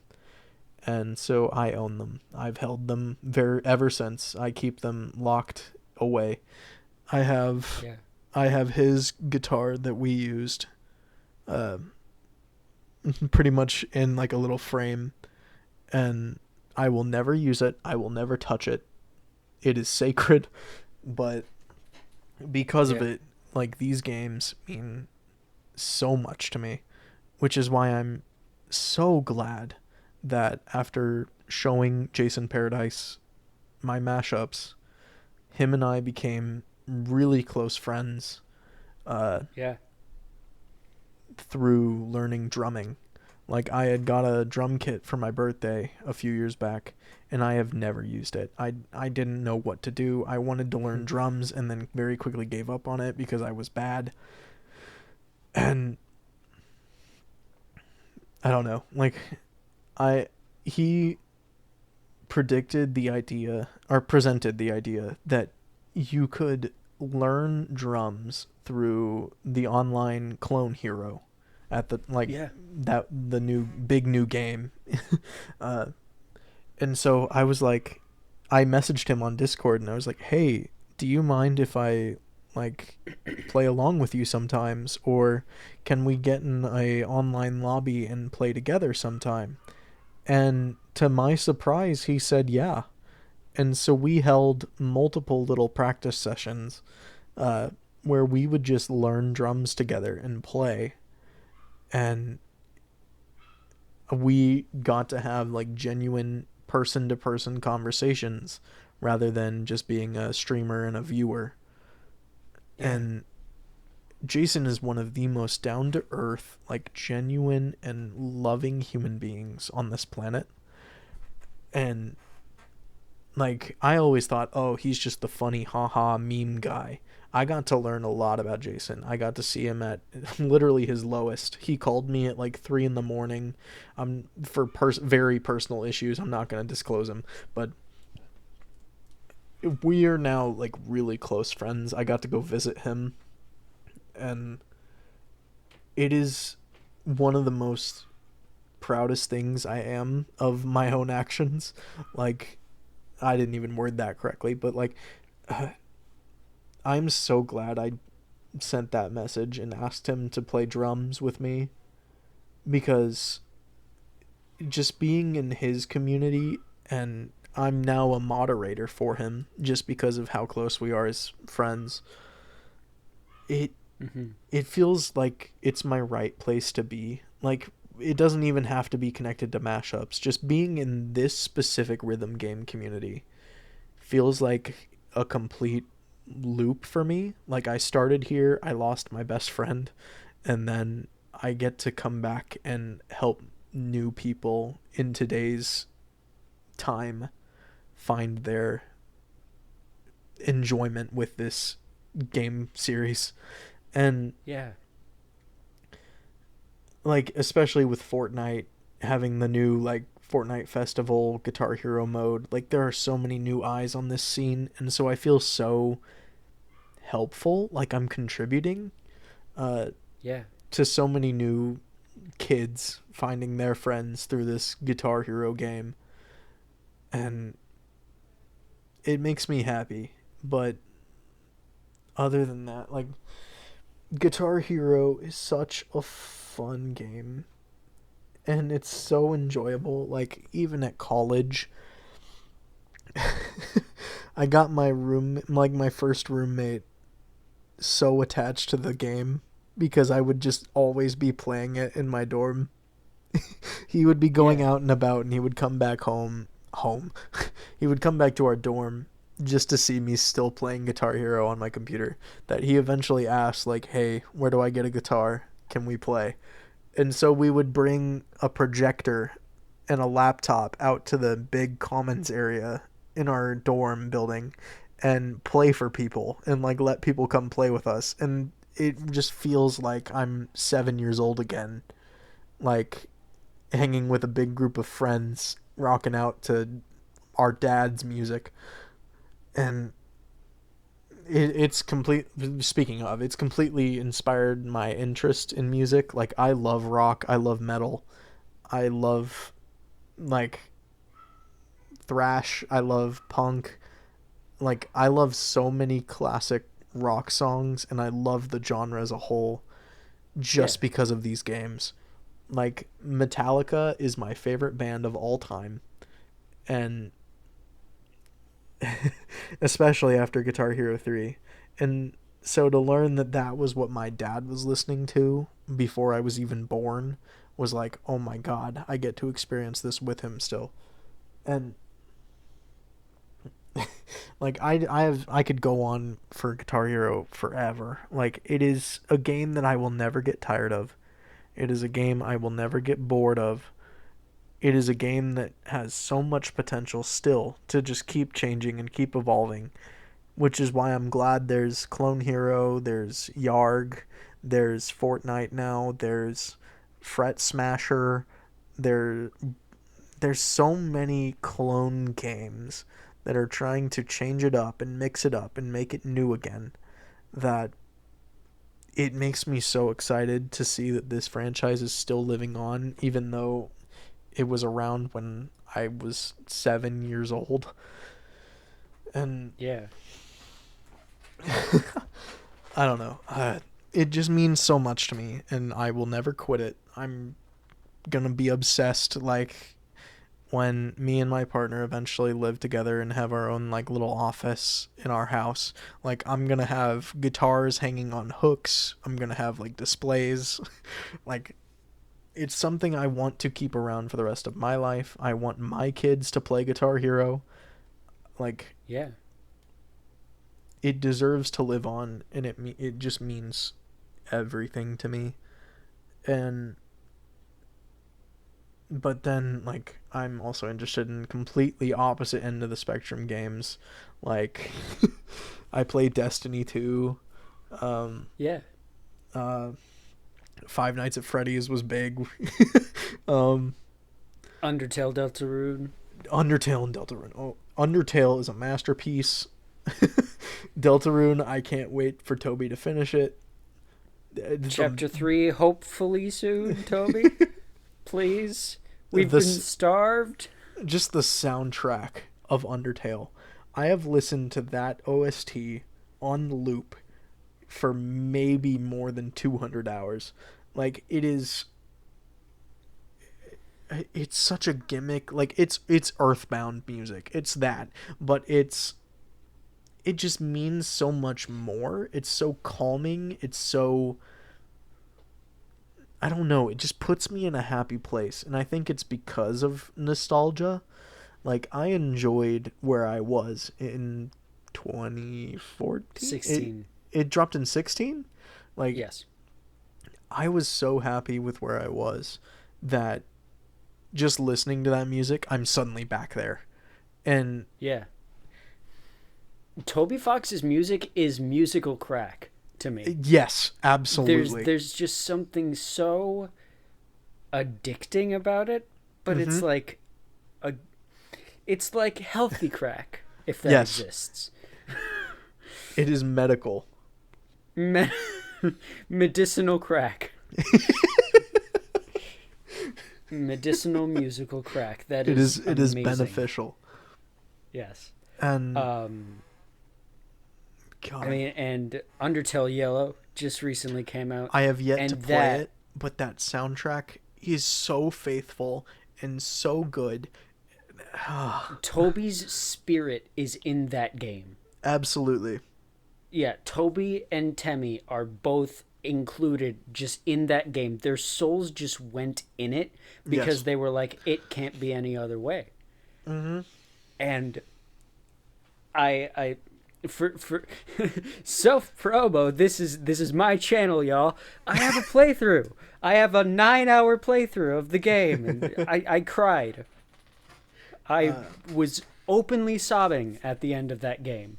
Mm-hmm. Worse than Undertale. I actually have a very controversial opinion that people don't like.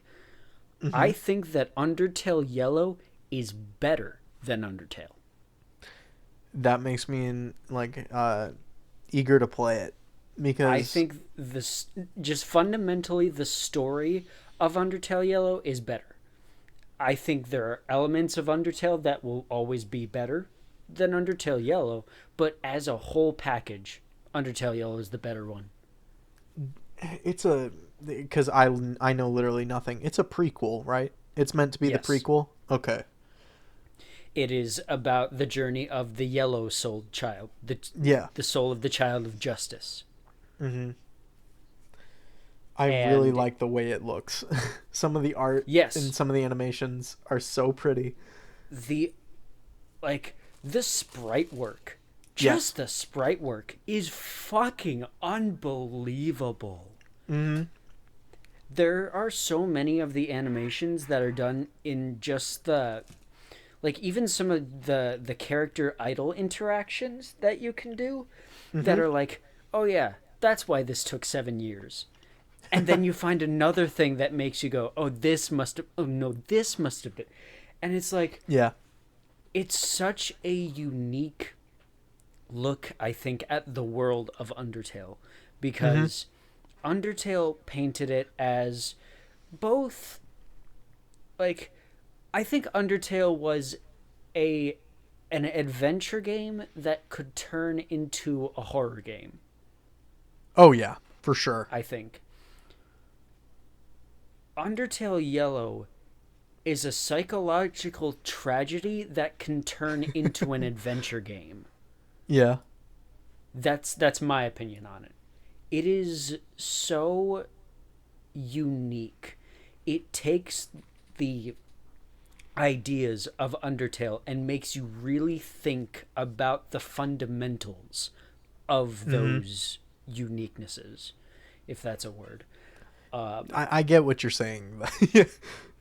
Like, Yeah, it's and it introduces the concept of because in Undertale you have the genocide route. Obviously, yes. it's probably the biggest thing that everybody knows about that game. The genocide route of how the determination can be used in a bad way.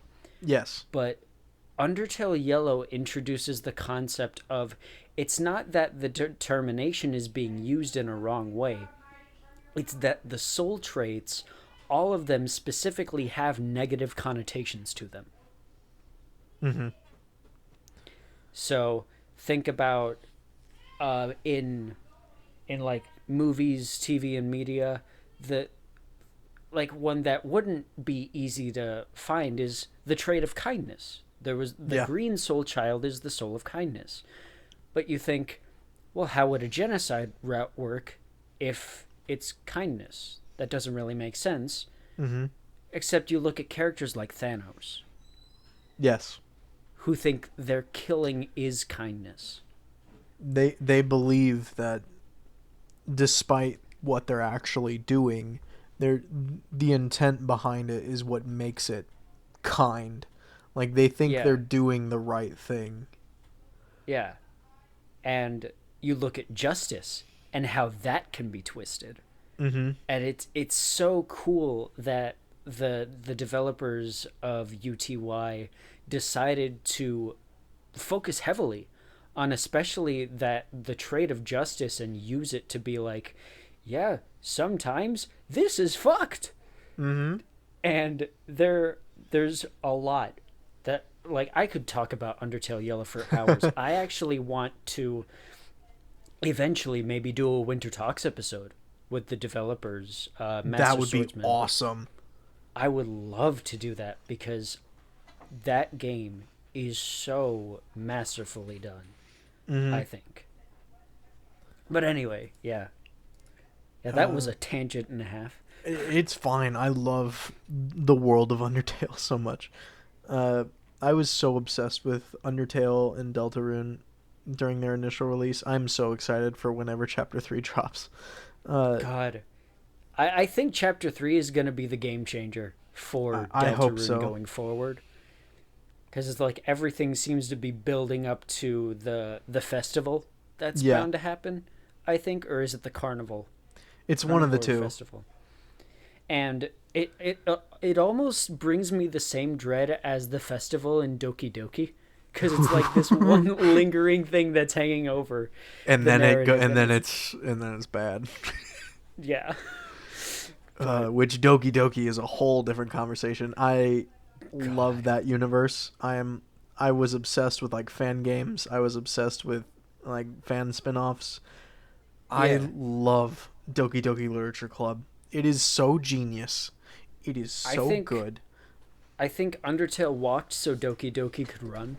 That's Exactly. personally Like my take on it. the concept of breaking the fourth wall through Flowey was so genius that there's no way DDLC wasn't inspired by it, Yeah. because that's all DDLC is. That's all Monica is. She is like, I don't want to say Monica is Flowey. Welcome to game theory, but like like that it's like metaphorically it runs on that concept because Undertale walked. Yeah. And Yeah. it was so genius, and I love the concept. I love the characterization. I love their personalities. Like, I was upset. I will personally say Yuri was my favorite, not because of reasons, but I just liked her person. I like not due to the booba. yes, but Do because not of the booba. like I just love. Like I will fully admit I'm a visual novel nerd. Like Doki Doki was so good, and it was such an entertaining world and concept that it deserved the success it got. And Absolutely. I please, Dan, please do something again. I don't care what Project Libitina is. I don't care what your plans happen to be. I don't care what happened to it. Please explore this world again. Please. Like that Project Libitina is so interesting because it seems like Doki Doki was just a tech demo for it. Very similar to how Undertale was just a tech demo for Deltarune. Absolutely.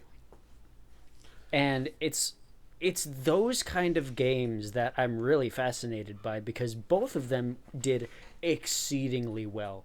Astronomically, they did better than they were supposed to go. Like, but when a meta game is done well, it is a masterpiece.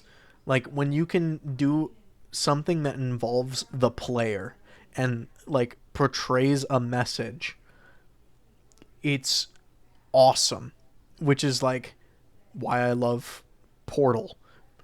Like Portal 1 and 2 are so good and so funny that they're classics. They're easy. Where's Half-Life 3, Valve? Where's Where's Half-Life 3? Portal 3? I want Portal 3. Like, I want Half-Life 3. I've been waiting longer for that. like, it's so good.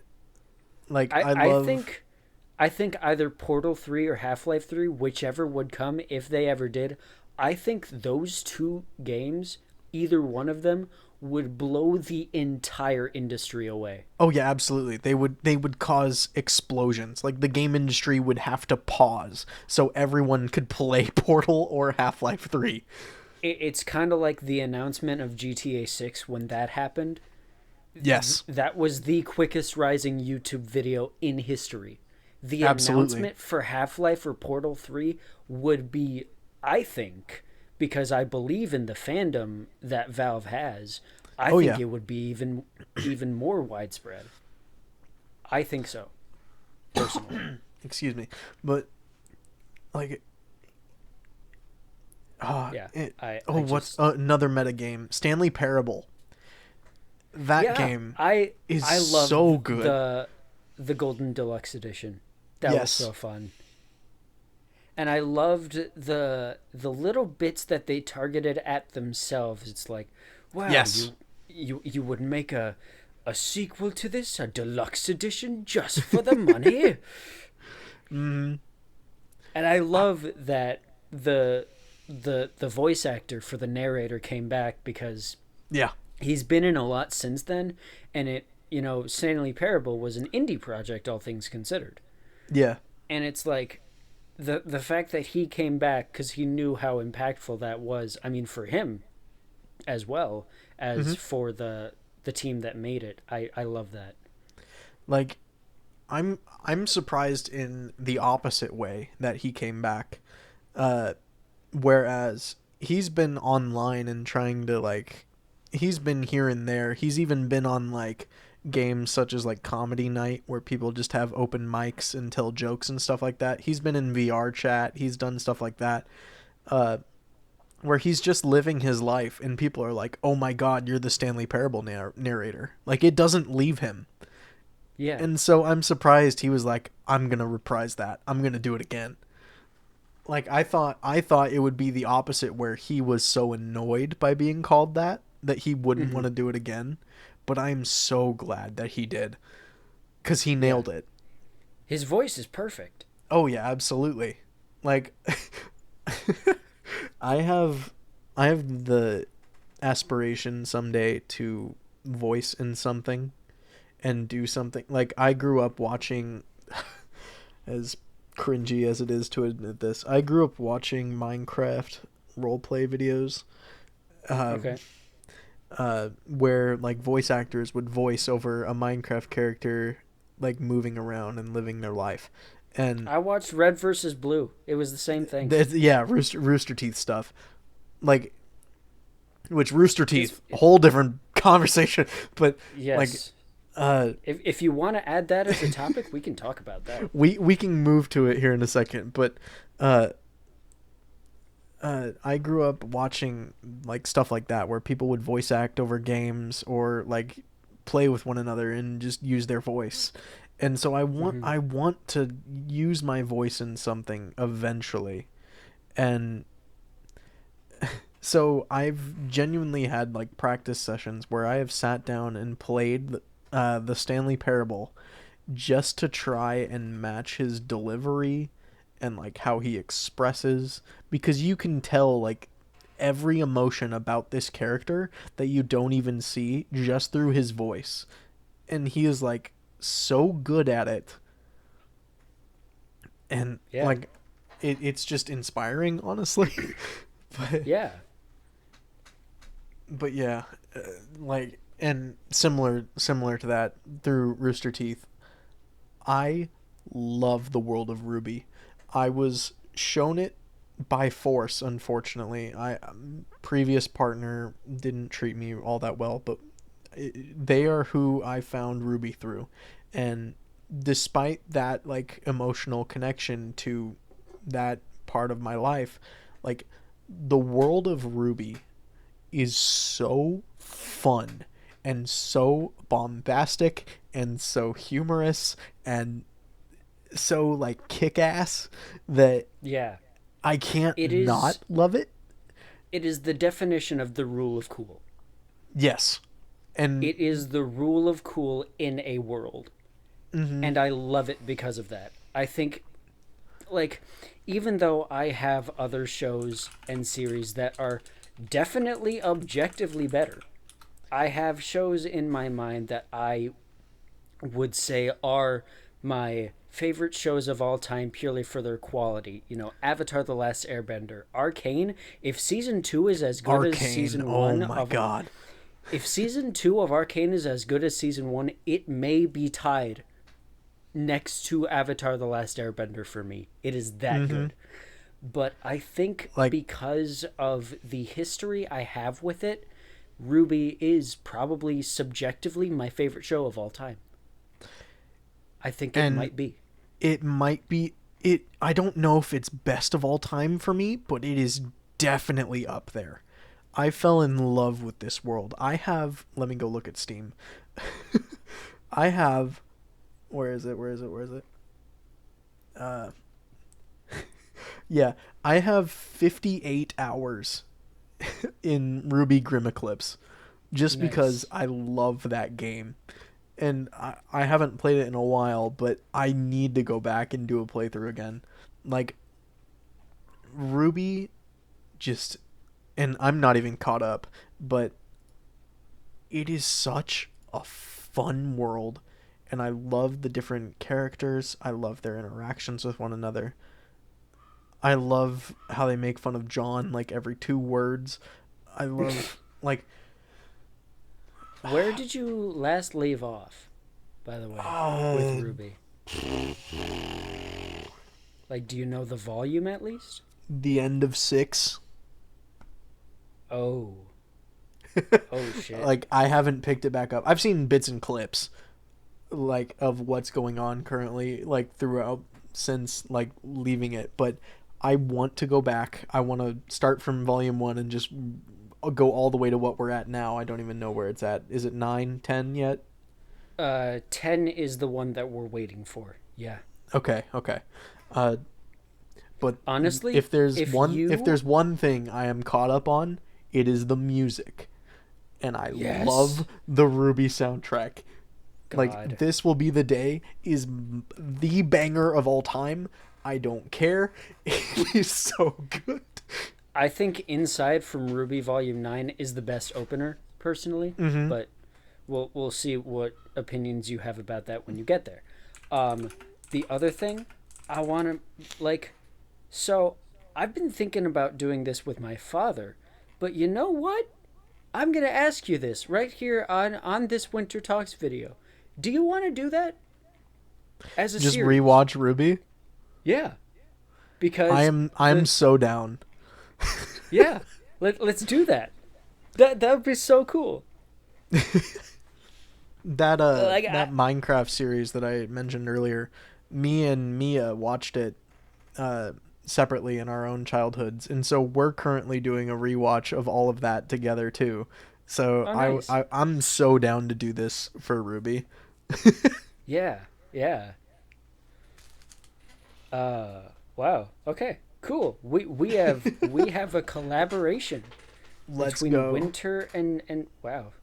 That wasn't on my bingo card for this year. That was not on my hey. yearly bingo. No. But yeah, Rooster Teeth has been a huge part of my life Mm-hmm. because I think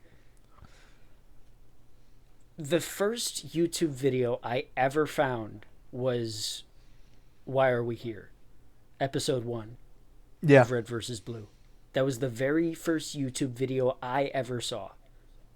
Yeah. And I think I was like 7 or 8. And it was at the time because I was raised in a unfortunately Christian household. Same. I get it. Yeah. And when they started, because my mom would always watch to see if we were getting into stuff that was inappropriate for our ages Mm-hmm. and for the household and the rules. So when it started, my mom was like, okay, this is kind of cute and cool. And all of a sudden, Simmons just goes, what the fuck are you talking about? And my mother was just like, oh no. So that's how it very much was with the Call of Duty franchise in my household. Like, I was forbidden to play it, to watch it, to look at it. I had to beg my mom, and I mean beg, to allow me to play Halo because I'm not fighting other humans. I am fighting aliens. And Yep. That was the same reasoning we gave in our house. Like it's not people; they're aliens that are invading us. We gotta get rid of them, Mom. And Lego Star Wars. God, Just because. yes. Lego Star Wars is singularly the franchise that carried my childhood. Absolutely agreed. The gaming franchise that did everything. Like I still love the Lego games so much. I have Lego Star Wars, the complete saga, not the shitty Skywalker saga. I'm sorry. I've played Skywalker Saga. It's not my thing. It's not my favorite. But I can't complete get into saga. I have a like still in the plastic wrap copy of Complete Saga that I will never open, just because I love that game. Really? Yeah. Wow. I mean, yeah. There's probably so much more we could talk about when it comes to games. This could easily be 6 more hours of just us talking Oh, about for sure. games. There's so much I enjoy talking about. There's so much I enjoy playing. Like, sure, there's rhythm games. I play Guitar Hero. I play Ragnarok. I play Osu. Uh, God, Trombone Osu. Champ. Uh, Oh my God, yeah. I remember when the craze of Trombone Champ started. And I hate that.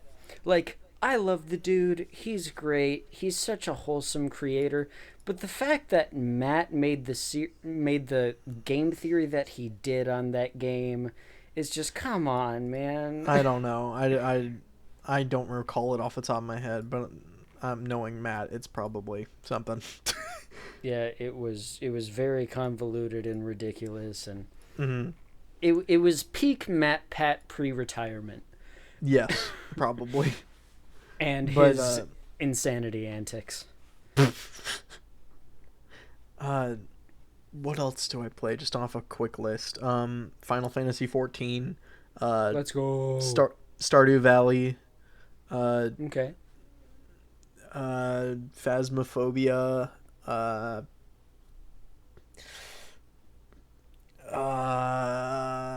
Scrolling down my Steam list off the corner of my eye. The Star Wars video games. Five Nights at Freddy's. Yeah. Like I'm a casual. Oh, Geometry Dash, dude. Oh my god, I have 620 hours in Geometry Dash. Jesus Christ. I was obsessed with this game. Like all from middle school all the way up until now.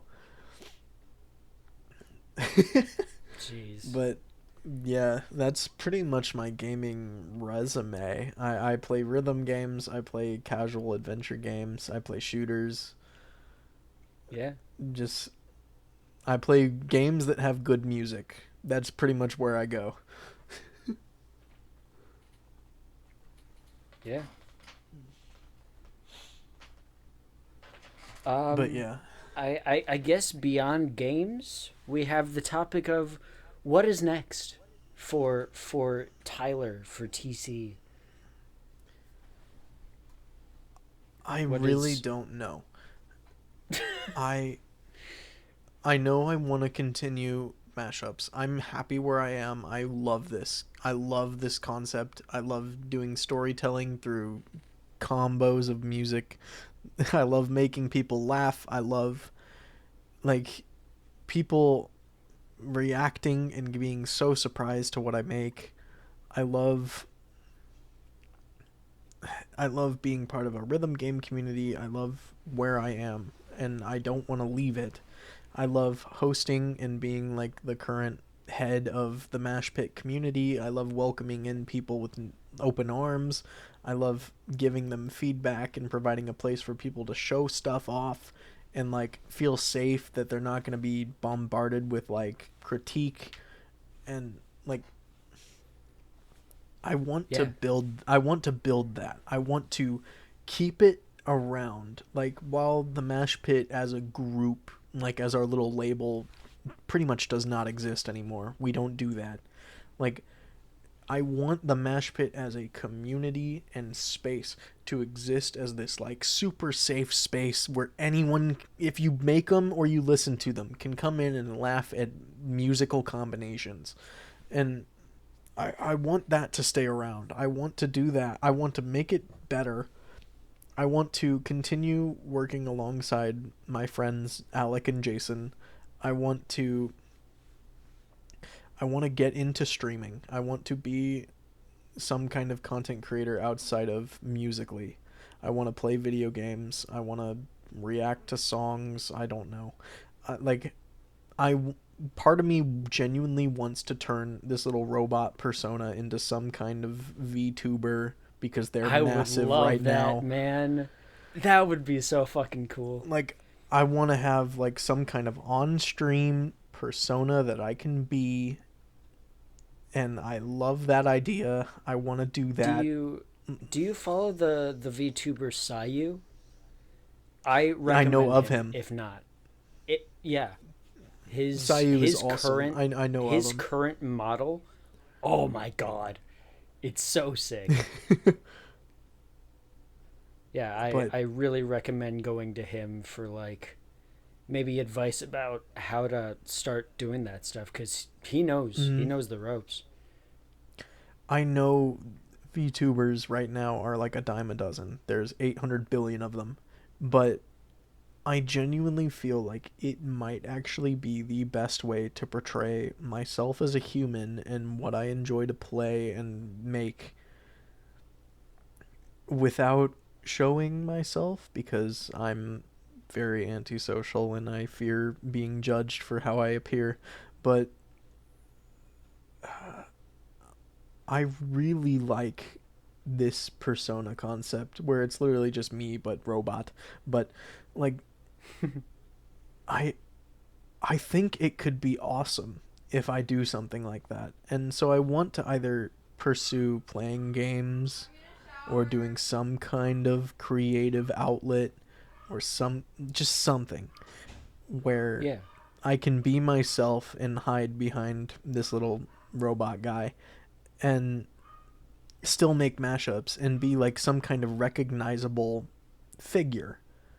Like yeah, not just through audio, but like I guess in the way like I used Dead Mouse as an example earlier. Like if you see Dead Mouse's helmet, which is basically just Mickey Mouse's shape, but like if you see the Dead Mouse helmet, you immediately think of like, oh, he's that music DJ guy. Like he performs shows. You know who he is by just looking at an image of it.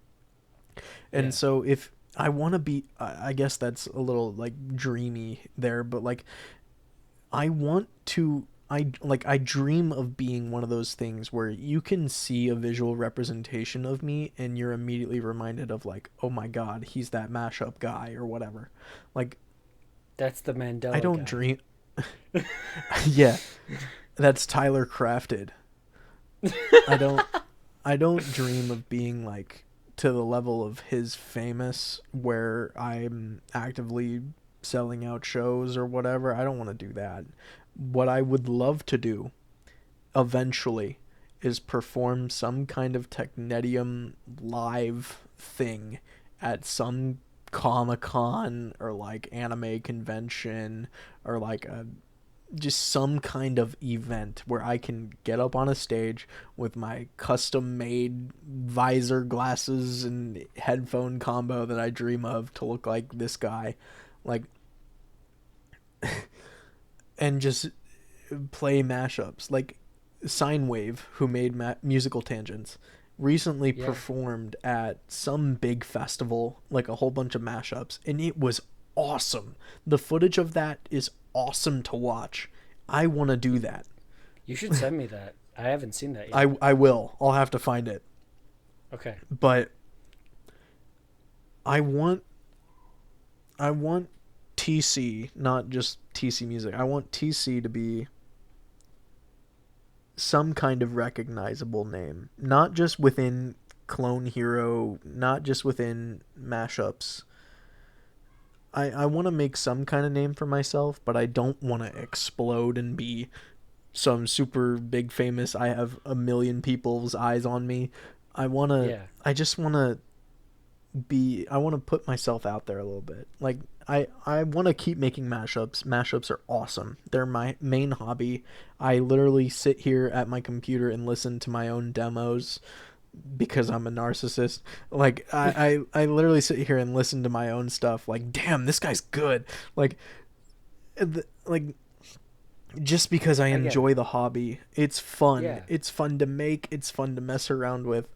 Just music as a whole, even just like I play guitar, I drum, I play bass now. I want to continue learning how to play bass a little better, but Uh, like excuse me. I'm from the metalcore world. What's a bassist? we We don't don't play, have we don't those. use those. Yeah, we just tune the Yeah. guitar down an octave. Uh, Uh, yeah. I don't know what that is. Sorry. I, That But last I I want to. heard, those guys left with thrash metal a long while ago. I want to write songs. I want to. I do occasional covers just for my own personal enjoyment. Like I did a cover of Poison from Has Been Hotel.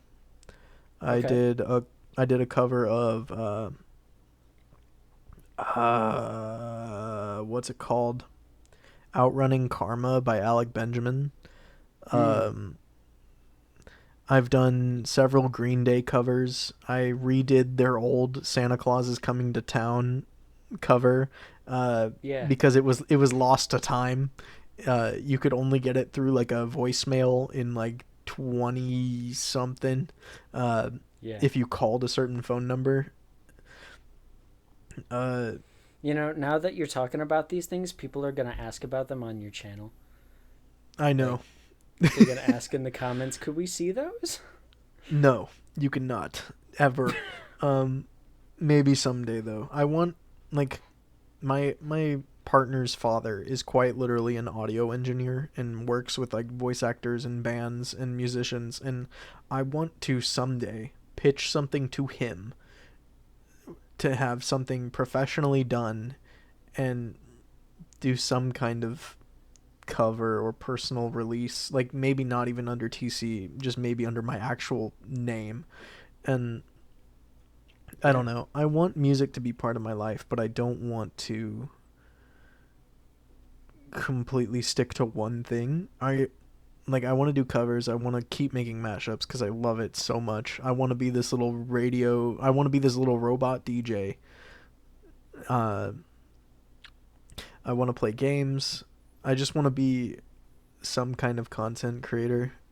I want to be online, like chronically online. I know eventually I'm going to be hit with reality. I'm going to get like some kind of full-time job and I'm going to have to get out of college like and I'll do that. Like I'm willing to spend my life working and do stuff like that, but in the case that this ever takes off in a place where I can be online and fund myself and my future family with it, I'm fucking taking that opportunity. Like I I love it. I want to be here. I want to be here as long as I can be. I want to tell stories through funny haha mashup meme. I want to put Gangnam Style over I don't know, Wonderwall and word my way out of it. Uh I don't know. I want to make stuff where people can listen and enjoy or be somewhere else or escape, or I want to play games. I would just want to entertain. I want to be that person. Like I want to enable new people into the field. I don't know. Like I feel Yeah. like I want to like I'm a people pleaser. So I want to be like I want to do everything. I want to I want to make people happy in every way I can. Yeah. But I know that's going to be asking too much of myself eventually, and I'll have to face reality maybe, but in the case it takes off, there is so much that could be next for me as a human, or even just down to TC as a concept. Like if it gets to the point where I can make a physical like helmet or something to put on and be the Robo TC for a little while and perform little mashup sets somewhere, I want to do that so bad. Yeah. Uh, Otherwise, I'm down to live just a normal life. But this is where my passion is. It's music has always been my passion. I want to take something that already exists and put my spin on it, and that's what I did with video game remixes. I took something that I enjoyed from when I was even littler and put my own spin on it just so I could say I did something. And right now, me having done something to music that I enjoyed when I was younger in a different way, people like it. And I want to find a way to keep that going as long and as best as possible. And Yeah. so I don't know how many albums I'll ever release in my lifetime. I don't know what I'm going to do after Technetium. I don't know what I'm going to do in terms of like with other people. I don't know. But I want to do as much as I physically and mentally can handle just because I enjoy it so much. And I enjoy people enjoying it so much. I love that. Sorry, you can probably hear my dogs again, but I enjoy so. I, I don't know if it's ego. I don't know if it's narcissism. I enjoy going and reading comments on people listening to my stuff so much. I don't know if that's like ego inflation, but like it makes me so happy to hear that something I made someone happy, or like made them laugh, or like I don't know. Like I know I've made people cry with the Bo Burnham at the end of Mandela 3. I made people cry with Right here. With the Linkin Park and Stone Sour right before it. Right here again. I made people die of laughter at some funny EDM, haha, Crazy Frog, Distant Cry, Cha Cha Slide. I made people laugh at Green Day. I made people laugh at Brain Power over Snow Halation. Like, I've even started a whole Siva Gunner clone channel that I'm allowing a whole bunch of people to contribute to, just because I love what they do and I wanted to try it. I want to pursue as much as I possibly can, because I'm a very creative person, and I guess that might boil down to just ADHD and like all that. Like it may genuinely be like I want to, I guess, drain myself dry of creative energy within my lifespan. Like that's what I want to do. I want to be a creative outlet, and I want to build other people. I want to work with other people. I want to perform. I want to be parts of like significant game scenes. I want to teach, like I want to as cringy and like as cliche as it sounds, I want to sit down as like a 50-year-old and tell my little boy or daughter or whatever, like I want to tell my kids everything that I did creatively and feel proud of it. And that, like, that's what I want to do with my life. Like I know the question was just what's next within like the scene of like what are you releasing next, but like genuinely I want the entire rest of my life to be this like creative exploration, and I want to feel proud of it when I'm done. Absolutely. Yeah, this was awesome. It was amazing talking to you. Absolutely. We could genuinely talk about like video games and RWBY and TV shows and everything for hours, but I am so glad that I got to finally sit down and just talk my mind with you. Yeah. So, for all of those listening, if you have made it this far, first of all, thank you. Your attention span is more than that of a goldfish. And if you like what you heard here, leave a like, leave comments about what we've talked about. Pin Master Sword, the one who made Undertale yellow, because I want to talk to him.